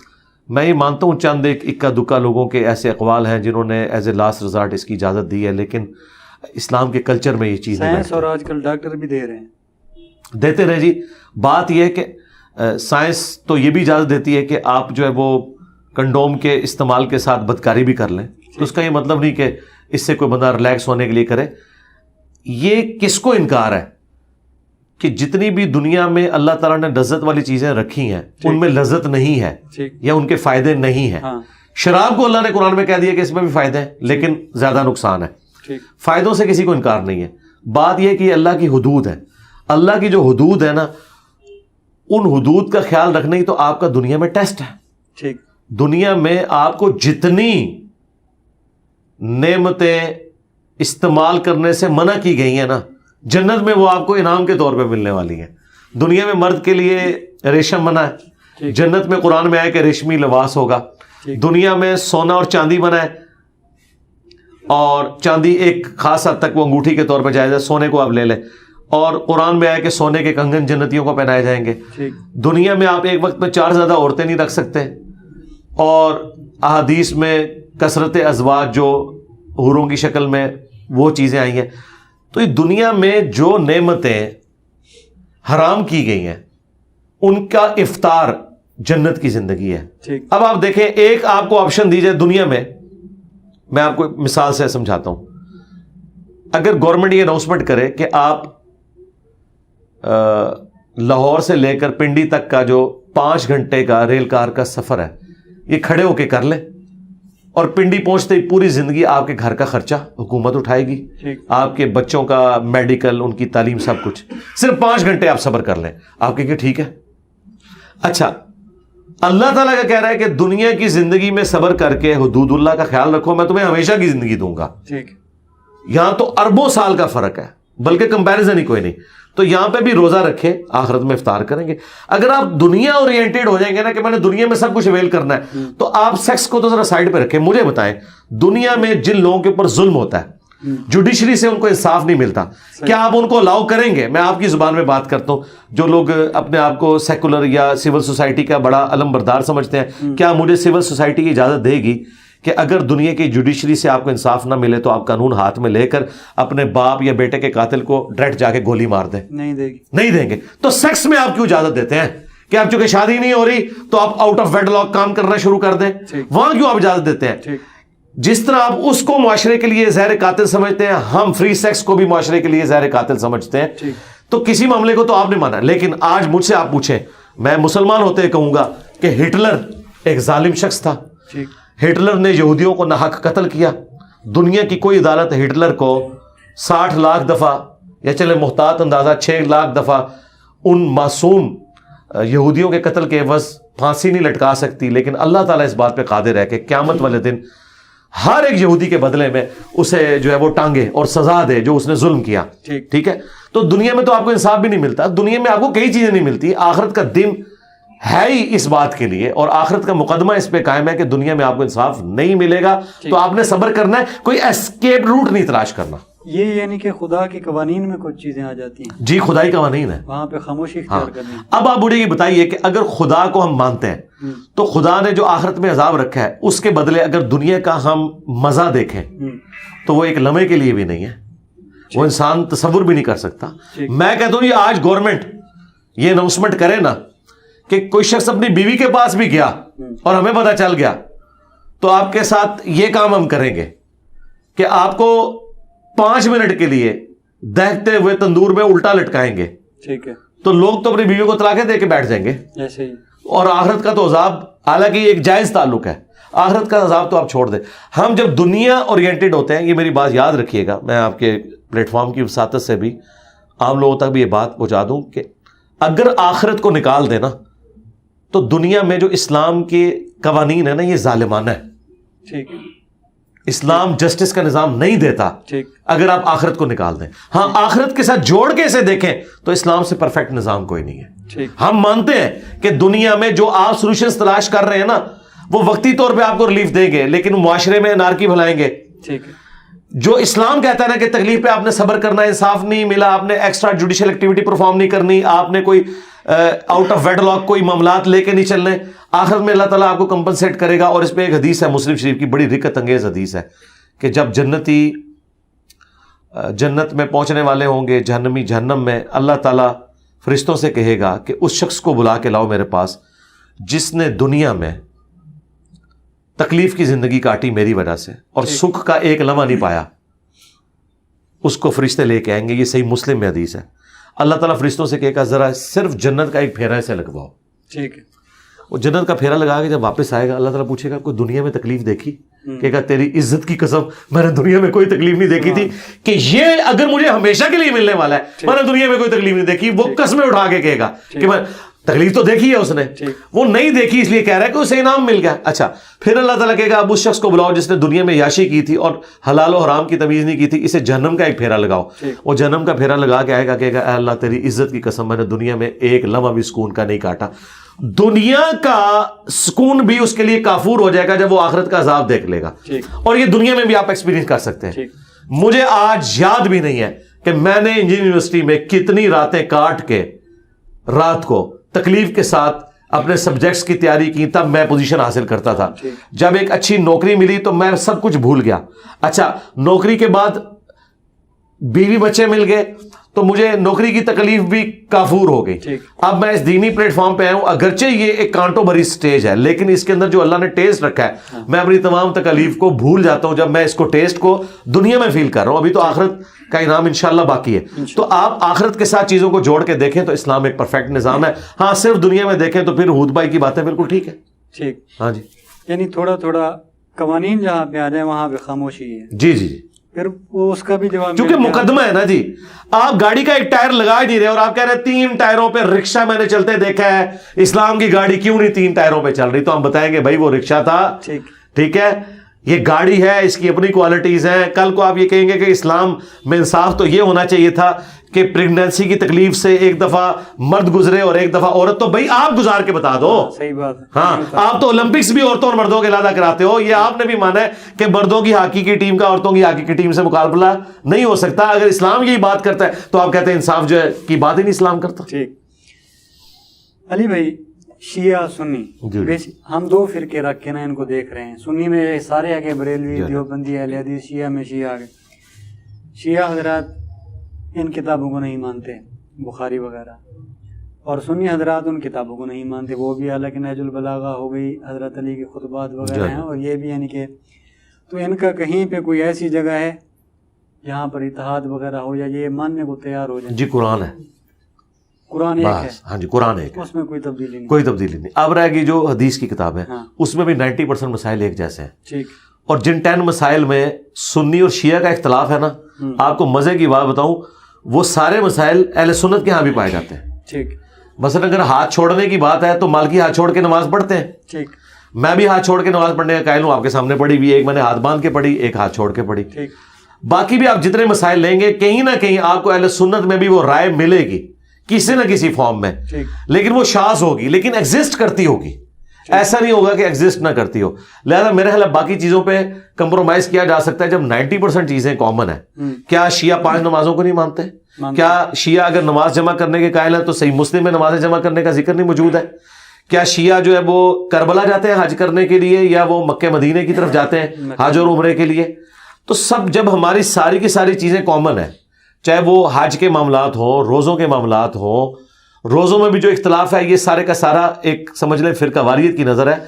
باقی آج کی ڈیجیٹل کلاک جو گوگل کی کلاک ہے جس میں ٹائمنگ سن سیٹ اور سن رائز کے ہے، گوگل نہ سنی ہے نہ شیعہ ہے، وہ تو صحیح ریئل ٹائم بتاتا ہے کہ یہ سورج نکلا ہے، یہ غروب ہو گیا.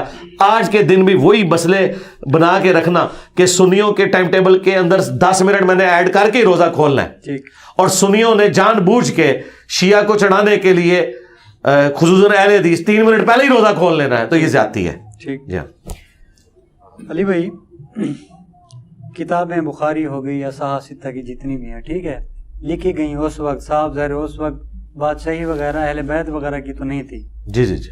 کبھی بھی آپ کوئی کتاب نکالنے کی کوشش کرتے ہیں تو بادشاہ کا انفلوئنس ہمیشہ ہوتا ہے، ٹھیک ہے، پاور ایک لگتی ہے.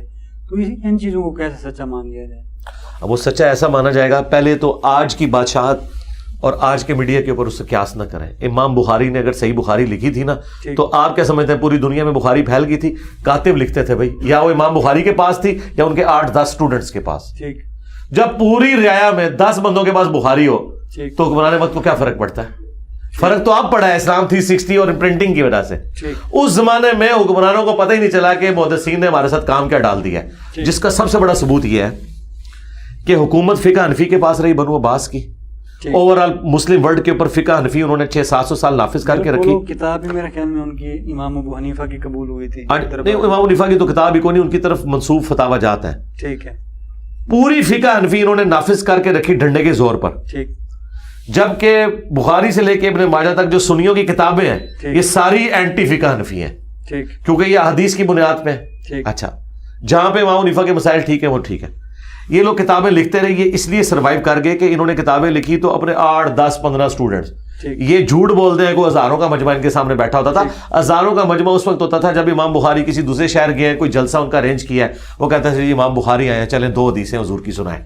تو انہوں نے وہاں حدیثیں مار تو نہیں انہیں سنانی تھی نا، انہیں بھی پتا تھا کہ میں نے یہاں سنانی ہے انما الاعمال بالنیات یا سبحان اللہ و بحمدہ کی فضیلت، تو وہ سنا دیتے تھے. لیکن نوٹس میں اپنا سب کچھ لکھتے تھے اور اپنے اسٹوڈنٹس کو وہ آگے ٹرانسفر کرتے تھے، اور وہ کاتب سے لکھا جاتا تھا. کاتب کتنی نقلیں تیار کرے گا؟ وہ نقلیں نہ گورنمنٹ لیول کے اوپر رائج ہوتی تھی، انڈیویجول نوٹس تھے.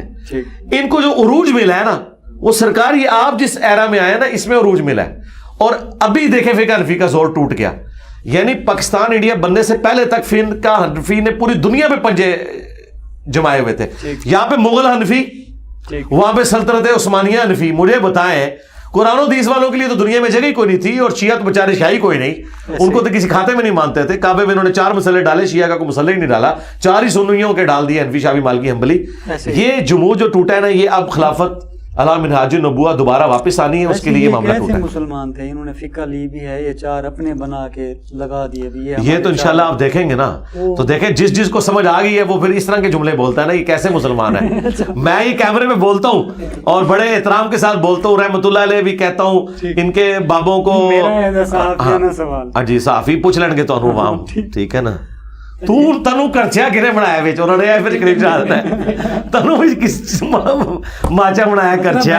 میں نے ایک بار پوچھا تھا کسی بریلوی حضرات سے کہ جناب وہ 12 امام شیعہ کہتے ہیں مانتے ہیں تو ہمارے ادھر 4 ہیں، ٹھیک ہے، تو وہ کہتے ہیں کہ جی وہ 12 کوئی نہیں، انہوں نے بس ایم ہی بنا لیا. نہیں یہ سنیوں کا موقف نہیں، بالکل جھوٹ ہے. مجھے کہا تھا نہیں وہ غلط کہا ہے انہوں نے، اہل سنت 12 اماموں کو مانتے ہیں. جب پھر بعد میں طاہر القادری صاحب کا بیان آیا تھا، پھر انہوں نے طاہر القادری صاحب نے تو ایک سمجھ لیں صدیوں کا جمود توڑا ہے. ہاں جی.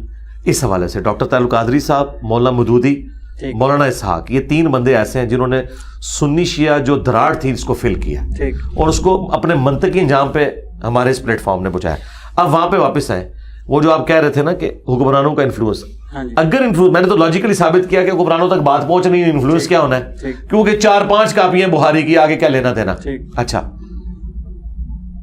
اور اگر بھی پہنچتا بھی ہے آپ سمجھیں کہ اس کے باوجود بھی ہو سکتا ہے کوئی ایک نسخہ چلا گیا ہو، تو ہم کہتے ہیں کہ پھر اہل بیت کی شان میں حدیثیں کیوں ہیں بخاری مسلم میں؟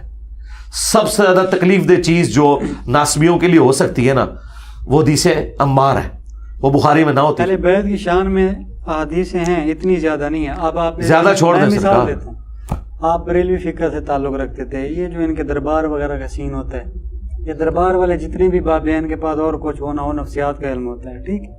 یہ جب اپنی دستاریں وغیرہ بانٹتے ہیں 10 سے 20 دستاریں ان لوگوں کو دیتے ہیں جو پیسے والے ہوتے ہیں, جو چندہ دیتے ہیں, ٹھیک. 4 سے 5 ان کو لازمی دیں گے تو صحیح معنوں میں حقدار اور نیک پاک سب پارسا عوام میں مشہور ہوں گے. ٹھیک ہے. تو حدیث میں اہل بیت کا ذکر, جی میں اس کو یوں کاؤنٹر تھا, جی میں اس کا بھی کاؤنٹر کرتا ہوں. یہ میں بات آپ کی درست مان لوں. ٹھیک. جب یہ 2 نمبریاں کر رہے ہوتے ہیں تو دنیا میں سیانے لوگ موجود ہوتے ہیں نا جو 2 نمبری ان کی پکڑ لیتے ہیں.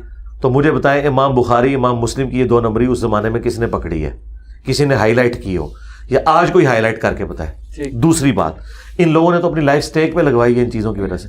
امام نسائی شہید کیوں ہیں؟ خصائص علی لکھنے کی وجہ سے. ہو گئے نا یار, ایک بندہ اپنی جان دے کے منوا رہا ہے کہ میں شیعان علی میں سے ہوں, اب آپ کہیں کہ نہیں اس نے ڈکوسلا کیا, ایویں حضرت علی کے فضائل لکھ دی ہیں.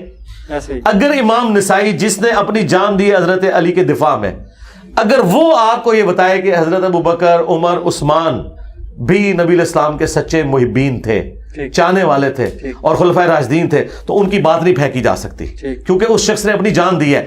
جو بندہ اپنی جان دے دیتا ہے, اب آپ اس سے کیا گلا کریں گے کہ وہ 2 نمبری کر رہا ہے؟ اور یہی بات میں اپنے لیے بھی کرتا ہوں کہ میں نے اہل بیت کے دفاع میں اپنی لائف سٹیک پہ لگائی ہوئی ہے. میرے بارے میں تو کوئی گمان نہ کرے کہ میں سب کچھ دکھلاوے کے لیے کر رہا ہوں. میں نے تو اہل البیت کا وہ دفاع کیا ہے کہ اللہ کے فضل سے صدیوں میں کسی شخص نے اتنی دلیری کے ساتھ نہ سنی نہ شیعہ میں اتنی جرت کی ہے کہ وہ دفاع کر سکے. ٹھیک. تو اب بھی اگر کوئی شک کرتا ہے تو بس شک کرتا ہے مر جائے. لوگوں نے تو خدا کی ذات میں بھی شک کرتے ہوئے مر گئے, لوگ تو نبی کی ذات میں بھی شک کرتے ہوئے مر گئے. اس کا کاؤنٹر ہے علی بھائی, کریں یہ یعنی کہ محبت بھرے لوگ تھے, یعنی کہ امام نسائی نے حضرت ابوبکر, حضرت عمر, حضرت عثمان سب کو اچھا کہہ دیا. ٹھیک. اور عقیدت کے معاملے میں آپ کا خود کا بھی بیان ہے, میں بھی مانتا ہوں کہ عقیدت کے معاملے میں بریلوی بہت زیادہ اوپر چلے جاتے ہیں. صحابہ وغیرہ کو ماننے میں بھی اخیر تک مانتے ہیں. صحابہ نہیں, صحابہ کا تو اب نام لے رہے ہیں, بابوں کو مانتے ہیں, پیر فقیروں کو. صحابہ کے ساتھ کیا؟ ٹھیک ہے, بابوں کو اخیر لیول کا مانتے ہیں, یعنی کہ ان کا وہ آ جاتا ہے کہ یار یہ میرے پیر کا بیٹا ہے, اس کے قدموں میں بڑھ جانا یہ ٹھیک ہے. وہ آپ کے علاقوں میں جنوبی پنجاب میں زیادہ ہوتا ہے, ادھر اب کتے کے مول ہے ان کا. اب ہاں جی, ہاں جی, اب اس سے پہلے نہیں. تو سرکار اب بات کریں نا, اللہ کا شکر ادا کریں. بہت پیچھے جا کے اب کیا نکالنا ہے, کیا نکالنا ہے؟ جب ان کا عقیدہ اس طرح کا ہے, پھر جب فدق لینے گئی تھی بی بی, حق بنتا تھا نہیں بنتا تھا, نبی کی بیٹی تھی, محبت ہی دے دیتے. ہاں جی, اس کا میں جواب دوں گا. فدق کا ایشو ہو یا باقی سارے ایشوز ہوں, اگر ہم اہل سنت کی کتابوں کو چھوڑ کے شیعہ کتابوں سے اپنا موقف ثابت کر دیں, پھر آپ کیا کہیں گے؟ پھر تو آپ کو کوئی تردد نہیں ہونا چاہیے نا ماننے میں. اگر ہم نہیں میں یہ بات کر رہا ہوں, آخری حال یہی ہو سکتا ہے نا کہ میں جیوز اور کرسچنز کو ان کی کتابوں سے اپنے نبی کی پروفیسیز بتا دوں. تو اگر میں نہج البلاغہ سے مولا علی علیہ السلام کے خطبات نکال کے بتاؤں ابو بکر عمر کی شان میں, اچھا, اور میں اس سے اپنا مقدمہ ثابت کر دوں, تو بخاری مسلم کی تو مجھے ضرورت ہی نہیں ہے. سب سے پہلے تو شیعہ سے جو ہمارا بنیادی اختلاف ہے وہ فدق کے اوپر نہیں ہے, وہ خلافت کے مسئلے کے اوپر نہیں ہے. شیعہ سے ہمارا بنیادی عقیدہ کا جو اختلاف ہے وہ عقیدہ توحید کے اوپر ہے, کہ انہوں نے اہل البیت کو منی گاڈز بنا کے خدا کے مقابلے پہ اپنا مشکل کشا اور حاجت روا مان لیا, جو قرآن کی ویلیشن ہے ایاک نعبد و ایاک نستعین. نہج البلاغہ میں مولا علی نے جو خط لکھا ہے حسن ابن علی کے نام, انہوں نے کہا ہے کہ حسن بیٹا یاد رکھنا, تو اس کی اولاد ہے جس نے عنقریب مر جانا ہے, زندہ صرف اللہ نے رہنا ہے. تو نے ہر مشکل ہر پریشانی میں اللہ ہی کو پکارنا ہے, اور حسن یاد رکھنا اللہ کا جو دربار ہے یہ وہ دربار ہے کہ اس نے اپنا کوئی دربان بھی مقرر نہیں کیا. اور ساتھ مولا علی نے کہا کہ اللہ تعالیٰ کو اس حوالے سے بھی کوئی حاجت نہیں کہ تم کسی کا واسطہ اور وسیلہ ڈال کے اس کی طرف جاؤ, ڈائریکٹ تمہاری بات سننے والا ہے. اگر مولا حسن کو مولا علی یا علی مدد نہیں سکھا رہے, ایون مولا علی اپنا وسیلہ بھی نہیں بتا رہے, جو وسیلہ کے نام پہ انہوں نے توسل کے نام کے اوپر استانت کو ثابت کر دیا ہے, تو سرکار اب اس سے بڑی میں بات اور کیا بتاؤں؟ نہج البلاغہ سے بتا دی اور اس سے بڑھ کر قرآن سے بتا دی. اما یجیب المضطر اذا دعا, اس میں واضح ہے کہ جو اللہ کے سوا کسی اور ہستی کے بارے میں عقیدہ رکھتا ہے, الہ مع اللہ, کیا وہ اللہ کے ساتھ تم نے اس کو الہ ٹھہرا لیا ہوا ہے؟ عقیدہ توحید قرآن اور نہج البلاغہ کی روح سے, یہ شیعہ سے ہمارا بنیادی اختلاف ہے کہ اس کی کوئی جڑ آپ کی کتابوں میں موجود نہیں, نہ قرآن میں, نہ نہج البلاغہ میں, نہ بخاری مسلم میں. اس کے اوپر تو بات کریں. دوسرا عقیدہ, اماموں کے بارے میں انہوں نے یہ جو کلیم کیا کہ کوئی اللہ اور مخلوق کا ڈیوائن ریلیشن شپ ہے, کہ اللہ تعالیٰ نبی الاسلام کی وفات کے بعد بھی امامت کا سلسلہ چلائے گا, اور وہ اور گائیڈڈ لوگ ہوں گے. اگر امام سے مراد یہ ایکسپرٹ لیتے ہیں نا کہ وہ قرآن و سنت کے سمجھنے والے ہیں تو سارے اماموں کو ہم مانتے ہیں. لیکن اگر آپ مولا علی علیہ السلام یا باقی اماموں کے بارے میں کہیں کہ یہ ڈیوائن ہے, خدا کی طرف سے مقرر کرتا ہے, تو یہ بڑا خطرناک معاملہ ہے. کیونکہ نہج البلاغہ میں مولا علی علیہ السلام کا خطبہ ہے اور رسول اللہ کی میت پہ انہوں نے کہا یا رسول اللہ آپ کی موت اگلے انبیاء کی موت کی طرح نہیں ہے, آپ کی موت کی وجہ سے آسمان کا زمین سے رشتہ منقطع ہو گیا. یہ نہج البلاغہ میں لکھا ہے. مولا علی کسی کشف, کسی الہام, کسی ڈیوائن ریلیشن کو اپنے لیے بھی نہیں مان رہے حضور کی وفات کے بعد, تو باقی امام تو شاہی کوئی نہیں, جتنے بھی امام لوگوں نے کھڑے کیے ہیں. یوں سمجھے یہاں پر شیعہ غلو وغیرہ کر جی سرکار, یہ ہے بنیادی اختلاف. ماتم بہت چھوٹی چیز ہے. ماتم ہمارے نزدیک اتنا ہی اختلاف ہے جتنا بریلویوں نے میلاد کے جلوس نکالے ہوئے ہیں. اس سے زیادہ ہم اس سے کوئی تکلیف نہیں ہوتی. ہمیں اصل اختلاف ہوتا ہے جب توحید کے مسئلے میں, امامت کے مسئلے میں آپ ایک پیرلل میں عقیدہ کھڑا کرتے ہیں, ہم اسے ختم نبوت کے اور توحید کے منافی سمجھتے ہیں. معصومیت علی بھائی یوں سمجھیں انبیاء تک رہ جائے گی. ٹھیک, ہم تو انبیاء کو بھی اس طرح معصوم نہیں مانتے جس طرح یہ لوگ مانتے ہیں. ہاں سرکار, بات یہ ہے انبیاء بھی جو معصوم ہے وہ یہ معصوم نہیں ہے کہ انبیاء غلطی نہیں کر سکتے. انبیاء معصوم یہ ہے کہ انبیاء گناہ نہیں کریں گے. گناہ اور غلطی میں فرق سمجھیے گا. قرآن میں آیا ہے کہ حضرت آدم سے بھی غلطی ہوئی, حضرت یوسف کے بارے میں آیا کہ وہ بھی عورت کا قصد کر لیتے اگر اللہ نہ بچاتا. موسیٰ علیہ السلام سے بندہ قتل ہو گیا. نبی علیہ السلام کے بارے میں آیا کہ غزوہ بدر کے قیدی چھوڑ دیے انہوں نے. غزوہ تبوک کے موقع پر آیا کہ انہوں نے لوگوں کے بہانے قبول کر لیے. اللہ نے فرمایا نبی اللہ آپ کو معاف کرے, آپ نے یہ کیوں کیا. اور سورہ انفال میں تو آیا کہ اللہ نے آپ کو اور آپ کے ساتھیوں کو عذاب دینا تھا جو آپ نے غزوہ بدر کے قیدیوں کو چھوڑ دیا. اتنے سخت الفاظ ہیں. تو ظاہر ہے اجتہادی غلطیاں ہوئی ہیں نا. نبی کی معصومیت کا مطلب یہ ہے کہ نبی آج کی ڈیٹ میں معصوم ہے. اپنی زندگی میں اگر اسے کوئی مس ہینڈلنگ ہوئی ہے نا اللہ کے ریفرنس سے, تو اللہ نے اس کی ریمیڈی کی, اس نے رجوع کیا. اور آج کی ڈیٹ میں نبی کی جو تعلیمات ہم تک پہنچی ہیں وہ معصومیت والی ہیں. نبی کا معصوم ہونا قطعاً یہ نہیں ہے کہ نبی روبوٹ ہے. تو اگر نبیوں کے بارے میں قرآن یہ عقیدہ رکھ رہا ہے تو سرکار باقی تو پھر شاہی کوئی نہیں. سیدھی سی بات ہے. اب اس معاملے کو ڈسکس نہیں کرنا چاہیے, یہیں پہ یعنی فکس ہو جانا چاہیے کہ حضرت چاروں کے چاروں خلفائے راشدین آپس میں اچھے تعلقات میں تھے. جی یہ سمجھ فتنہ پھیلایا جا رہا ہے جہاں سے بھی ہو. اچھے تعلقات میں تھے. جو اختلاف آئے ہیں وہ اس نوعیت کے نہیں جو یہ ہیں, اس نوعیت کے نہیں ہیں. مثلاً یہ فدق کا مسئلہ آیا ہے لیکن مولا علی نے ایکسیپٹ کر لیا. اور یہ بھی مسئلہ آیا کہ سقیفہ بنی ساعدہ میں آج اگر ہم ماضی میں دیکھیں سیدنا ابو بکر کی خلافت جس طرح اسٹیبلش ہوئی, بخاری میں خود خطبہ موجود ہے کہ حضرت عمر نے کہا کہ اس طرح دوبارہ کی بیعت نہیں ہونی چاہیے. وہ بھی اس کو ایک کیٹاسٹرافک کنڈیشن سمجھتے تھے. ان کے بابا والا واقعہ وہ بھی سچ ہے. کون سا؟ ابو قحافہ میرے خیال. کیا حضرت ابو بکر کے والد کا نام ابو قحافہ تھا. مسلمان ہو گئے تھے وہ. ان کا جو واقعہ ہے وہ سچا تھا. کون سا واقعہ؟ کہ بھی روکتے ہیں تم کیوں لے کے آئے ہو خلافت. نہیں ایسی کو بات جا کے علی کو دے دو. نہیں ایسی کو بات نہیں. ایک کہانی ہے. ابو سفیان نے کہا تھا حضرت علی کو کہ آپ ان کے خلاف کھڑے ہو. حضرت علی نے ایکسیپٹ کر لیا نا جی. فدق کا مسئلہ بھی جو بھی تھا ایکسیپٹ کیا. یہ کہتے ہیں جی وہ امت کے وسیع مفاد میں کیا. امت کے وسیع مفاد میں اس زمانے میں انہوں نے کر لیا. آپ آج بھی کرنے کے لیے تیار نہیں ہو. آپ علی کے شیعہ ہو یا بنو امیہ کے شیعہ ہو. ٹھیک ہے. دیکھیں جس سے علی کی لڑائی مرتے دم تک رہی ہے میری آج بھی اس سے لڑائی ہے, بنو امیہ. اور جن کے ساتھ حضرت علی نے کمپرومائز کیا ہے, حضرت عثمان جو کہ بنو امیہ سے تھے ان کے ساتھ کمپرومائز کیا, ان کے لیے ان کی وفات کے بعد دعائیں کی, ہماری اس سے صلح ہے. امیر شام سے نہیں کی, ہماری آج بھی صلح نہیں. سیدھی سی بات ہے.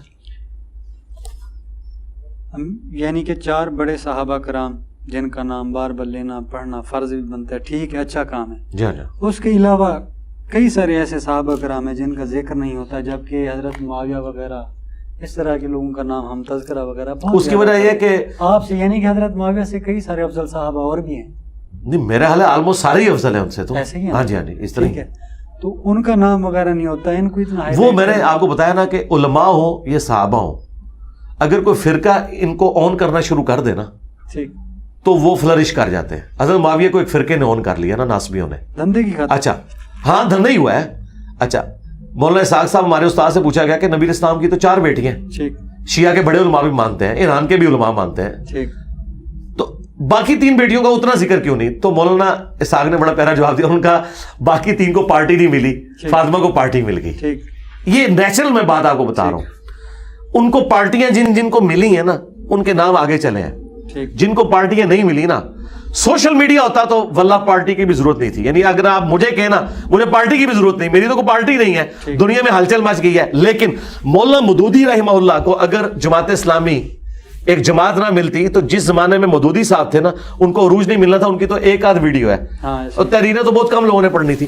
لیکن اب جو یہ زمانہ ہے مولانا اسحاق کو کوئی پارٹی نہیں ملی, آج بھی مولانا اسحاق کو لوگ سن رہے ہیں. اچھا, ڈاکٹر اسرار صاحب کی اپنی جماعت ان کی لیگیسی کو اس طرح نہیں لے کے چل سکی. ڈاکٹر اسرار اپنی پرسنالٹی ویڈیوز کی وجہ سے چل رہے ہیں. بالکل آج کے زمانے میں تو آپ کہہ سکتے ہیں کوئی شخص اپنے انڈیویجول ٹیلنٹ کے اوپر چل سکتا ہے, لیکن اس زمانے میں جب تک کوئی پارٹی نہیں تھی نا کسی کو لیتی تو اس کو اس طرح پذیرائی نہیں ملتی تھی. تو تاریخ میں آپ کو جتنی بڑی پرسنالٹیز ملیں گی نا وہ اس لیے مل رہی ہوں گی کہ کسی پارٹی نے انہیں آن کیا. مجھے بتائیں کیا امام باقر علیہ السلام کے جو بھائی تھے امام زید, کیا یہ ایک ہی بھائی تھا ان کا؟ کئی بھائی تھے. امام زین العابدین کے 2 بیٹوں کو کیوں پذیرائی ملی ہے؟ اس لیے کہ اثنا عشری نے امام باقر کو لے لیا اور جو زیدیہ تھے انہوں نے امام زید کو لے لیا. اچھا, اس کے بعد آپ آئے امام جعفر کہ کیا 2 ہی بیٹے تھے, اسماعیل اور موسیٰ کاظم؟ نہیں, اور بھی تھے. موسیٰ کاظم کو اثنا عشری نے لے لیا, اسماعیل کو اسماعیلیہ نے لے لیا, باقی بیٹوں کو پارٹیاں کو نہیں ملی, ان کے نام بھی نہیں آج کسی کو پتا. ان کے تو اتنے بیٹے اور بیٹیاں ہوتی تھیں.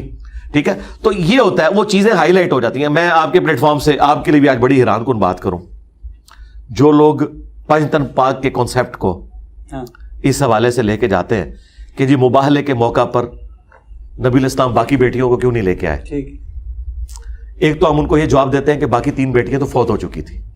اچھا, ایک اور جواب جو ہمارے استاد مولانا اسحاق صاحب نے دیا وہ بڑا پیارا جواب تھا. وہ کہتے ہیں اس کو تو چھوڑ دیں.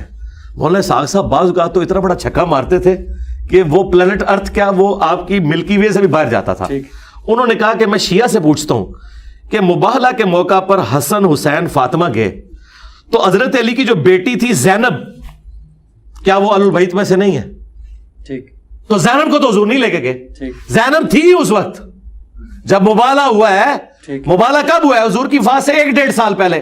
سیدہ زینب تھی حضرت علی کی بیٹی, لیکن مباہلے کے موقع پر حضور زینب کو نہیں لے کے گئے.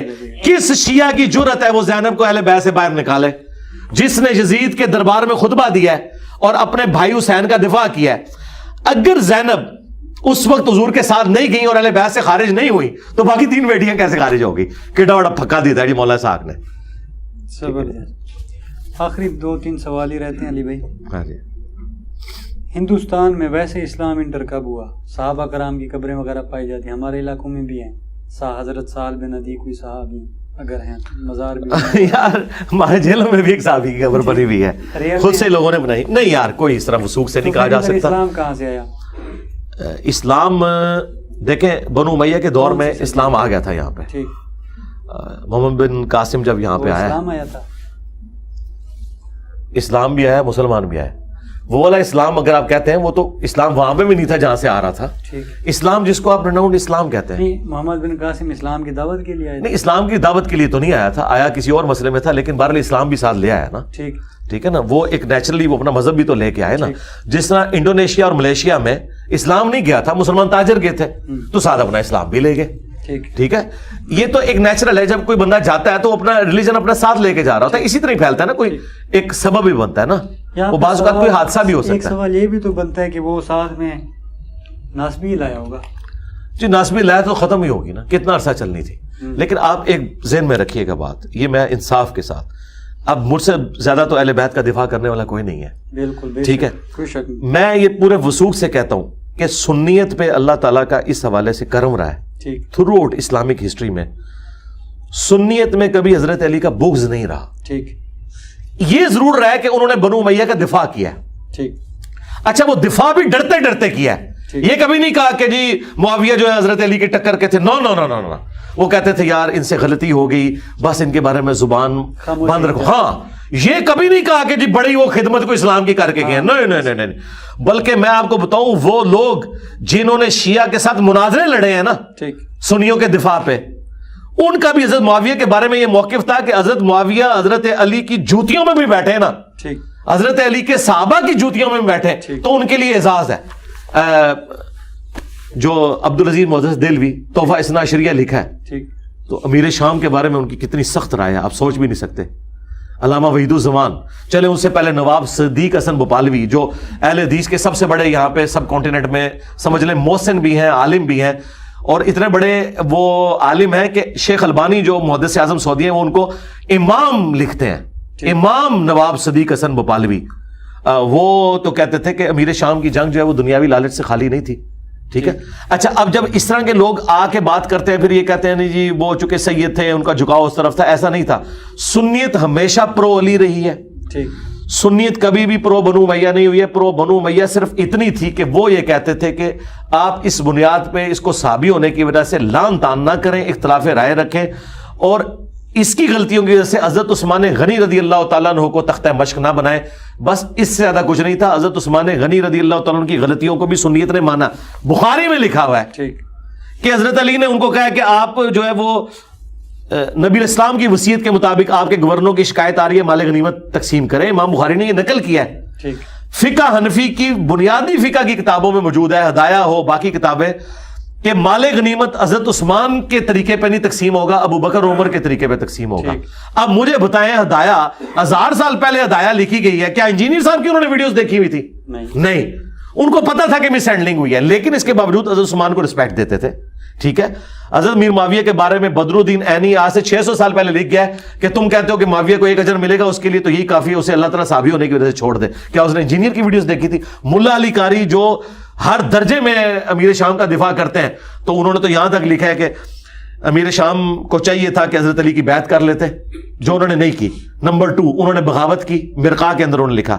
نمبر 3 انہوں نے قصاص عثمان کو اپنی ڈھال بنا لیا، اندر وہ خلافت کی لالچ چھپائے ہوئے تھے. نمبر 4 حدیث عمار نے ان کو ان کے چھپی ہوئی بغاوت کو ظاہر کر دیا. اور نمبر 5 امیر معاویہ کے کنڈکٹ نے قرآن و سنت کو پیٹھ کے پیچھے ڈال دیا. اور پتہ ہے نمبر 6 پہ انہوں نے کیا لکھا؟ لیکن ہمیں چاہیے اپنی زبان بند رکھیں. ٹھیک. ہم بھی یہ کہتے ہیں کہ میرا عقیدہ وہی ہے جو مولا علی قاری کا ہے. ویسے میرا اس سے ہلکا تھا، لیکن مولا علی قاری کی وجہ سے مجھے حوصلہ ہوا تو میں نے ایک سٹیپ اور آگے بڑھایا. میں کہ مولا علی قاری ویل ڈن رحمہ اللہ تعالی. آج ایک بات آپ نے کی صبح خطاب میں ہی، چھوٹی سی بات ہے، اس میں میں نے ایک پوائنٹ نوٹ کیا، اس پر تھوڑا سا جواب دیں. صلح حدیبیہ کا جب معاملہ ہوا، آپ نے کہا نبی پاک صلی اللہ علیہ وسلم نے کہا کہ چلیں، حضرت عمر نے کہنا نہیں مانا. ٹھیک. اس کے بعد بیٹھ گئے، پھر گئے، نبی نے روک دیا، پھر بھی عمر جا رہے ہیں ابو بکر کے پاس. کیوں؟ تو حضرت ابو بکر نے آگے سے ڈانٹ دیا تھا نا. گئے کیوں؟ ہاں گئے اس لیے کہ حضرت عمر کی طبیعت میں 14 صدی کا بندہ جہاں پہ نبی کا فرمان آ جاتا ہے تو ایسے کر لیتے ہیں. کدھر آپ کدھر کرتے ہیں؟ کتنے مسلمان کرتے ہیں؟ کوئی بھی نہیں کرتا. جو ڈائریکٹ وغیرہ ہو کاری نہیں، یہ بات آپ نہ کریں. علماء بھی نہیں کرتے. آپ نبی کا فرمان ذرا کسی عالم کو، اور سرکار آپ چلے جائیں نا، آپ جنوبی پنجاب سے ہیں نا، بابلک ملتانی کے مزار پہ جا کے مسلم کی حدیث سنائے نا کہ قبروں میں مارتے مت بناؤ. تو سرکار اگر آج مسلمان اس طرح ہے نا، اس زمانے میں بھی مسلمانوں سے ایسی مس ہینڈلنگ ہو جاتی تھی. بعض اوقات ان کی طبیعت کی وجہ سے، بعض اوقات رسول اللہ کے ساتھ فرینکنس کی وجہ سے. ٹھیک ہے. وہ حضرت ابو بکر کے پاس رسول اللہ کی شکایت کرنے نہیں گئے تھے. ابو بکر کی کیا اوقات تھی رسول اللہ کے مقابلے پہ کہ ان کو شکایت لگائی جاتی. بیسیکلی وہ یہ کہنے گئے تھے کہ حضرت ابو بکر چونکہ حضور کے قریب ہیں تو ابو بکر کو وہ راضی کریں اس بات کے اوپر کہ اس وقت موقع ہے ہم اپنے دشمنوں کو کچل دیں. آپ ذرا اس انٹینشن پہ دیکھیں، وہ بعد میں. مجھے بتائیں حضرت عمر کوئی ذاتی بینیفٹ لینا چاہتے تھے مشرکین عرب کو مار کے، یا وہ اسلام کا غلبہ چاہتے تھے؟ اسلام کا غلبہ چاہتے تھے نا. اسلام کا غلبہ چاہنے میں تھوڑا سا ان سے غلوف ہو گیا، اور وہ بھی بخاری مسلم میں وہ کہتے ہیں میں پوری زندگی شرمندہ رہا ہوں کہ میں نے رسول اللہ پہ جرأت کی، مجھے نہیں کرنا چاہیے تھا.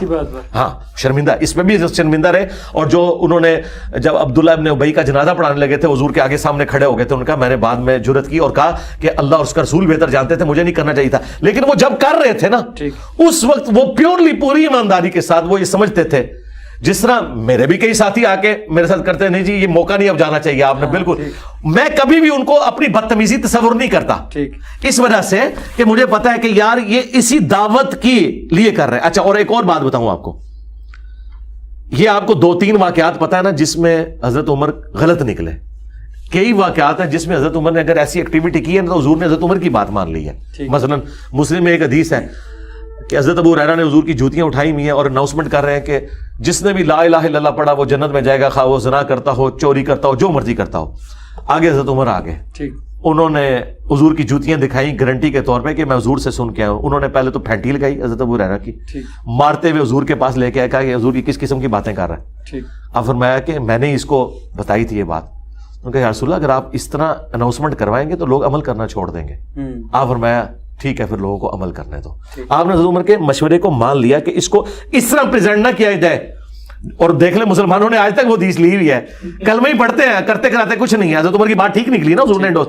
لہٰذا آپ یاد رکھیے گا نبی علیہ السلام کی مخالفت حضرت عمر نے جہاں جہاں کی ہے نا, ہمیشہ ایسا نہیں ہوا کہ حضور نے اسے ریجیکٹ کیا ہو, بعض اوقات ایکسیپٹ بھی کیا. اور آپ کی وہ باتیں بھی سچی ہیں جہاں پہ آیات تبدیل ہوئی ہیں, کیا حضرت عمر کے مشورے پہ, کیا قرآن کی آیات, نہیں قرآن کی آیات نہیں تبدیل ہوئی, اللہ تعالیٰ نے جو حضرت عمر فاروق رضی اللہ تعالیٰ کے دل میں کوئی مشورہ آیا تھا اس کے مطابق قرآن نازل کیا. وہ قرآن تو پہلے کا اللہ کے پاس موجود ہے, اور صرف یہ حضرت عمر کی تو خوبی نہیں ہے.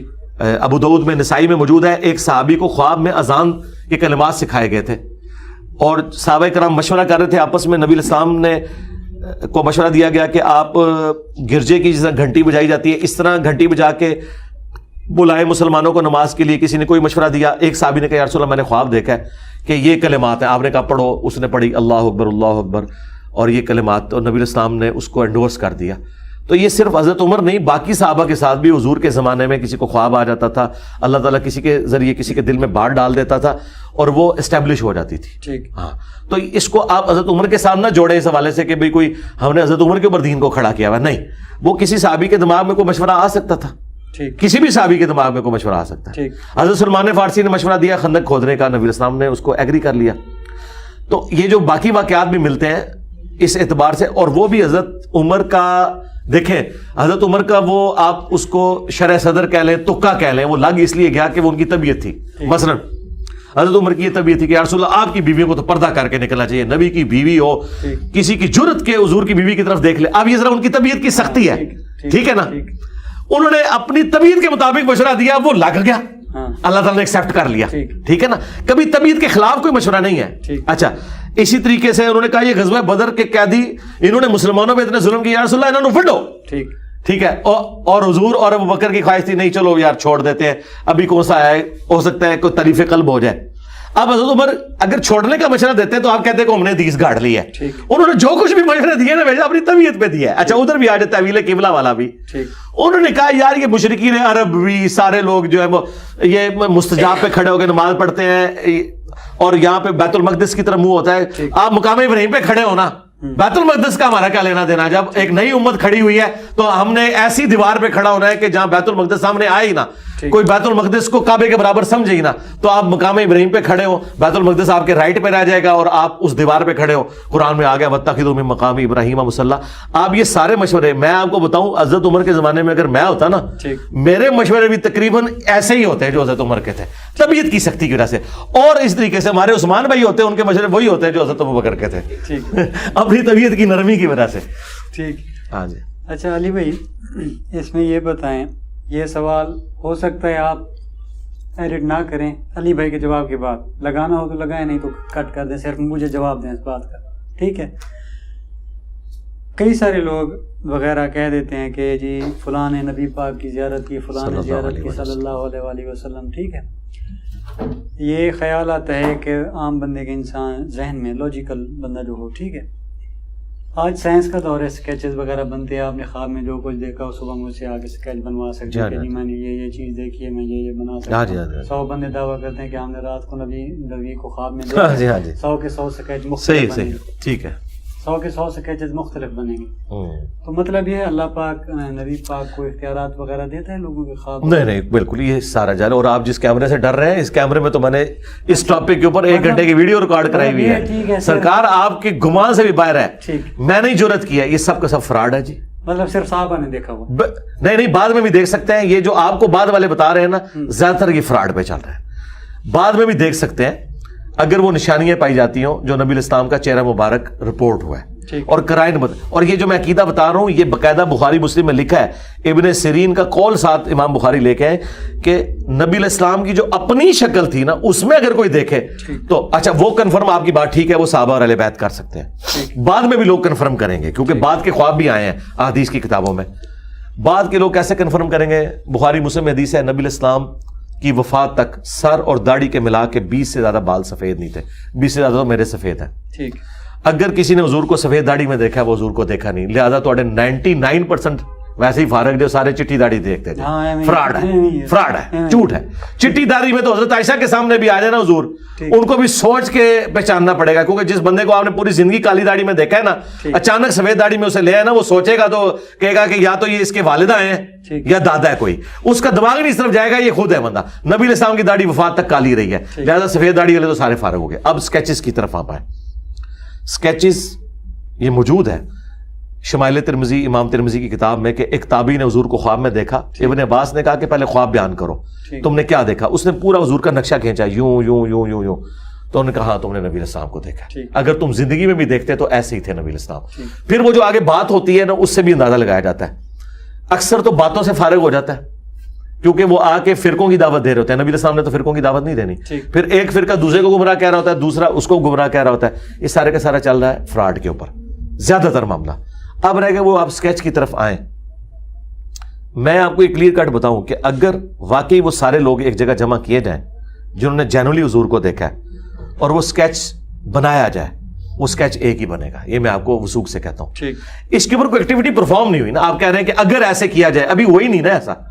اچھا, وہ اسکیچ اگر آپ کہنا کیسے بنے گا, وہ اسکیچ ویسے ہی بنے گا جیسا کتابوں میں لکھا ہوا ہے.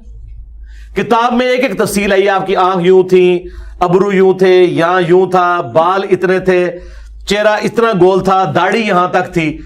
آپ کسی ماہر اسکیچ والے سے یا آرٹیفیشل انٹیلیجنس کے ذریعے جو احادیث میں حضور کے آئے ہیں معاملات, میں آپ کو وثوق سے کہتا ہوں آپ آلموسٹ 80% اسکیچ بنانے میں کامیاب ہو جائیں گے. اتنی تفصیل سے صحابہ نے اسے نقل کی ہے. 90%, 80% میں کہہ رہا ہوں, 100% نہیں, ظاہر یہ پاسبل نہیں. لیکن ہم اس کی اجازت اس لیے نہیں دیں گے کہ ظاہر ہے کہ وہ اس سے بے حرمتی والا اور باقی معاملات بھی نکلیں گے. علی بھائی, آپ تھوڑا سا پولیٹکس کے حوالے سے آ جائیں. یعنی کہ کسی پرسنالٹی کو ہم ڈسکس نہیں, آپ ڈسکس بھی کریں, لیکن نظریات کو, نظریات. سمپل چھوٹا سا سوال, پاکستان آج اس نہج پہ پہنچ چکا ہے, ذمہ دار کون؟ ذمہ دار سب سے زیادہ اسٹیبلشمنٹ ہے جی. ٹھیک. دوسرے نمبر پہ جوڈیشری ہے. ٹھیک. تیسرے نمبر پہ سیاستدان ہے. ٹھیک. اور عوام تو شاہی کوئی نہیں بچا. اگر معاملہ سسٹم سیدھا کرنا بھی ہو تو پہلے کس ادارے کو سیدھا ہونا پڑے گا؟ سب سے پہلے اسٹیبلشمنٹ کو توبہ کرنی ہوگی کہ پولیٹکس میں لچ نہ تلے. ٹھیک. اتنی مشکل سے وہ توبہ کے قریب پہنچے تھے, 99 پہ ہمیں سانپ کاٹ گیا. عمران خان صاحب کا 9 مئی ہو گیا. ٹھیک. اس کے بعد دوبارہ سے دیکھیں, اب وہ لوگ جو اینٹی اسٹیبلشمنٹ بیانیاں لے کے چل رہے تھے وہ ان کے حق میں بینرز اٹھا رہے ہیں, اور انہیں دوبارہ آنے کا موقع مل گیا. اس میں کلپریٹ سمجھتا ہوں کہ خان صاحب سے مس ہینڈلنگ ہوئی ہے. بالکل 99 پہ انہیں سانپ کاٹ گیا تھا, سیدھی سی بات ہے. اب وہ جسٹیفائی ہو گئے کودنے میں, وہ کہتے ہیں دیکھیں ہم باہر رہ کے دیکھا انہوں نے کیا کیا, واقعی وہ ہمیں نظر بھی آ رہا ہے کہ کیا ہوا ہے. ٹھیک ہے. ہاں, آپ اس میں یہ تو جزیات میں تو بات کر سکتے ہیں کہ یار اتنا ہوا تھا, اس سے آگے فلاں نے کر دیا, لیکن انیشیٹو تو ہوا نا, اور معاملات آگے تک گئے نا, پھر کالز بھی لیک ہوئی نا, اور چیزیں تو سامنے آئی نا, تو اس سے ان کو ایک موقع مل گیا. اب دوبارہ سے وہ, حالانکہ میں آپ کو پرسنلی بتاؤں, یہ جو اس وقت آرمی چیف ہے نا عاصم منیر صاحب, ان کو رتی برابر بھی کو پولیٹکس کے ساتھ اس والے سے دلچسپی نہیں تھی.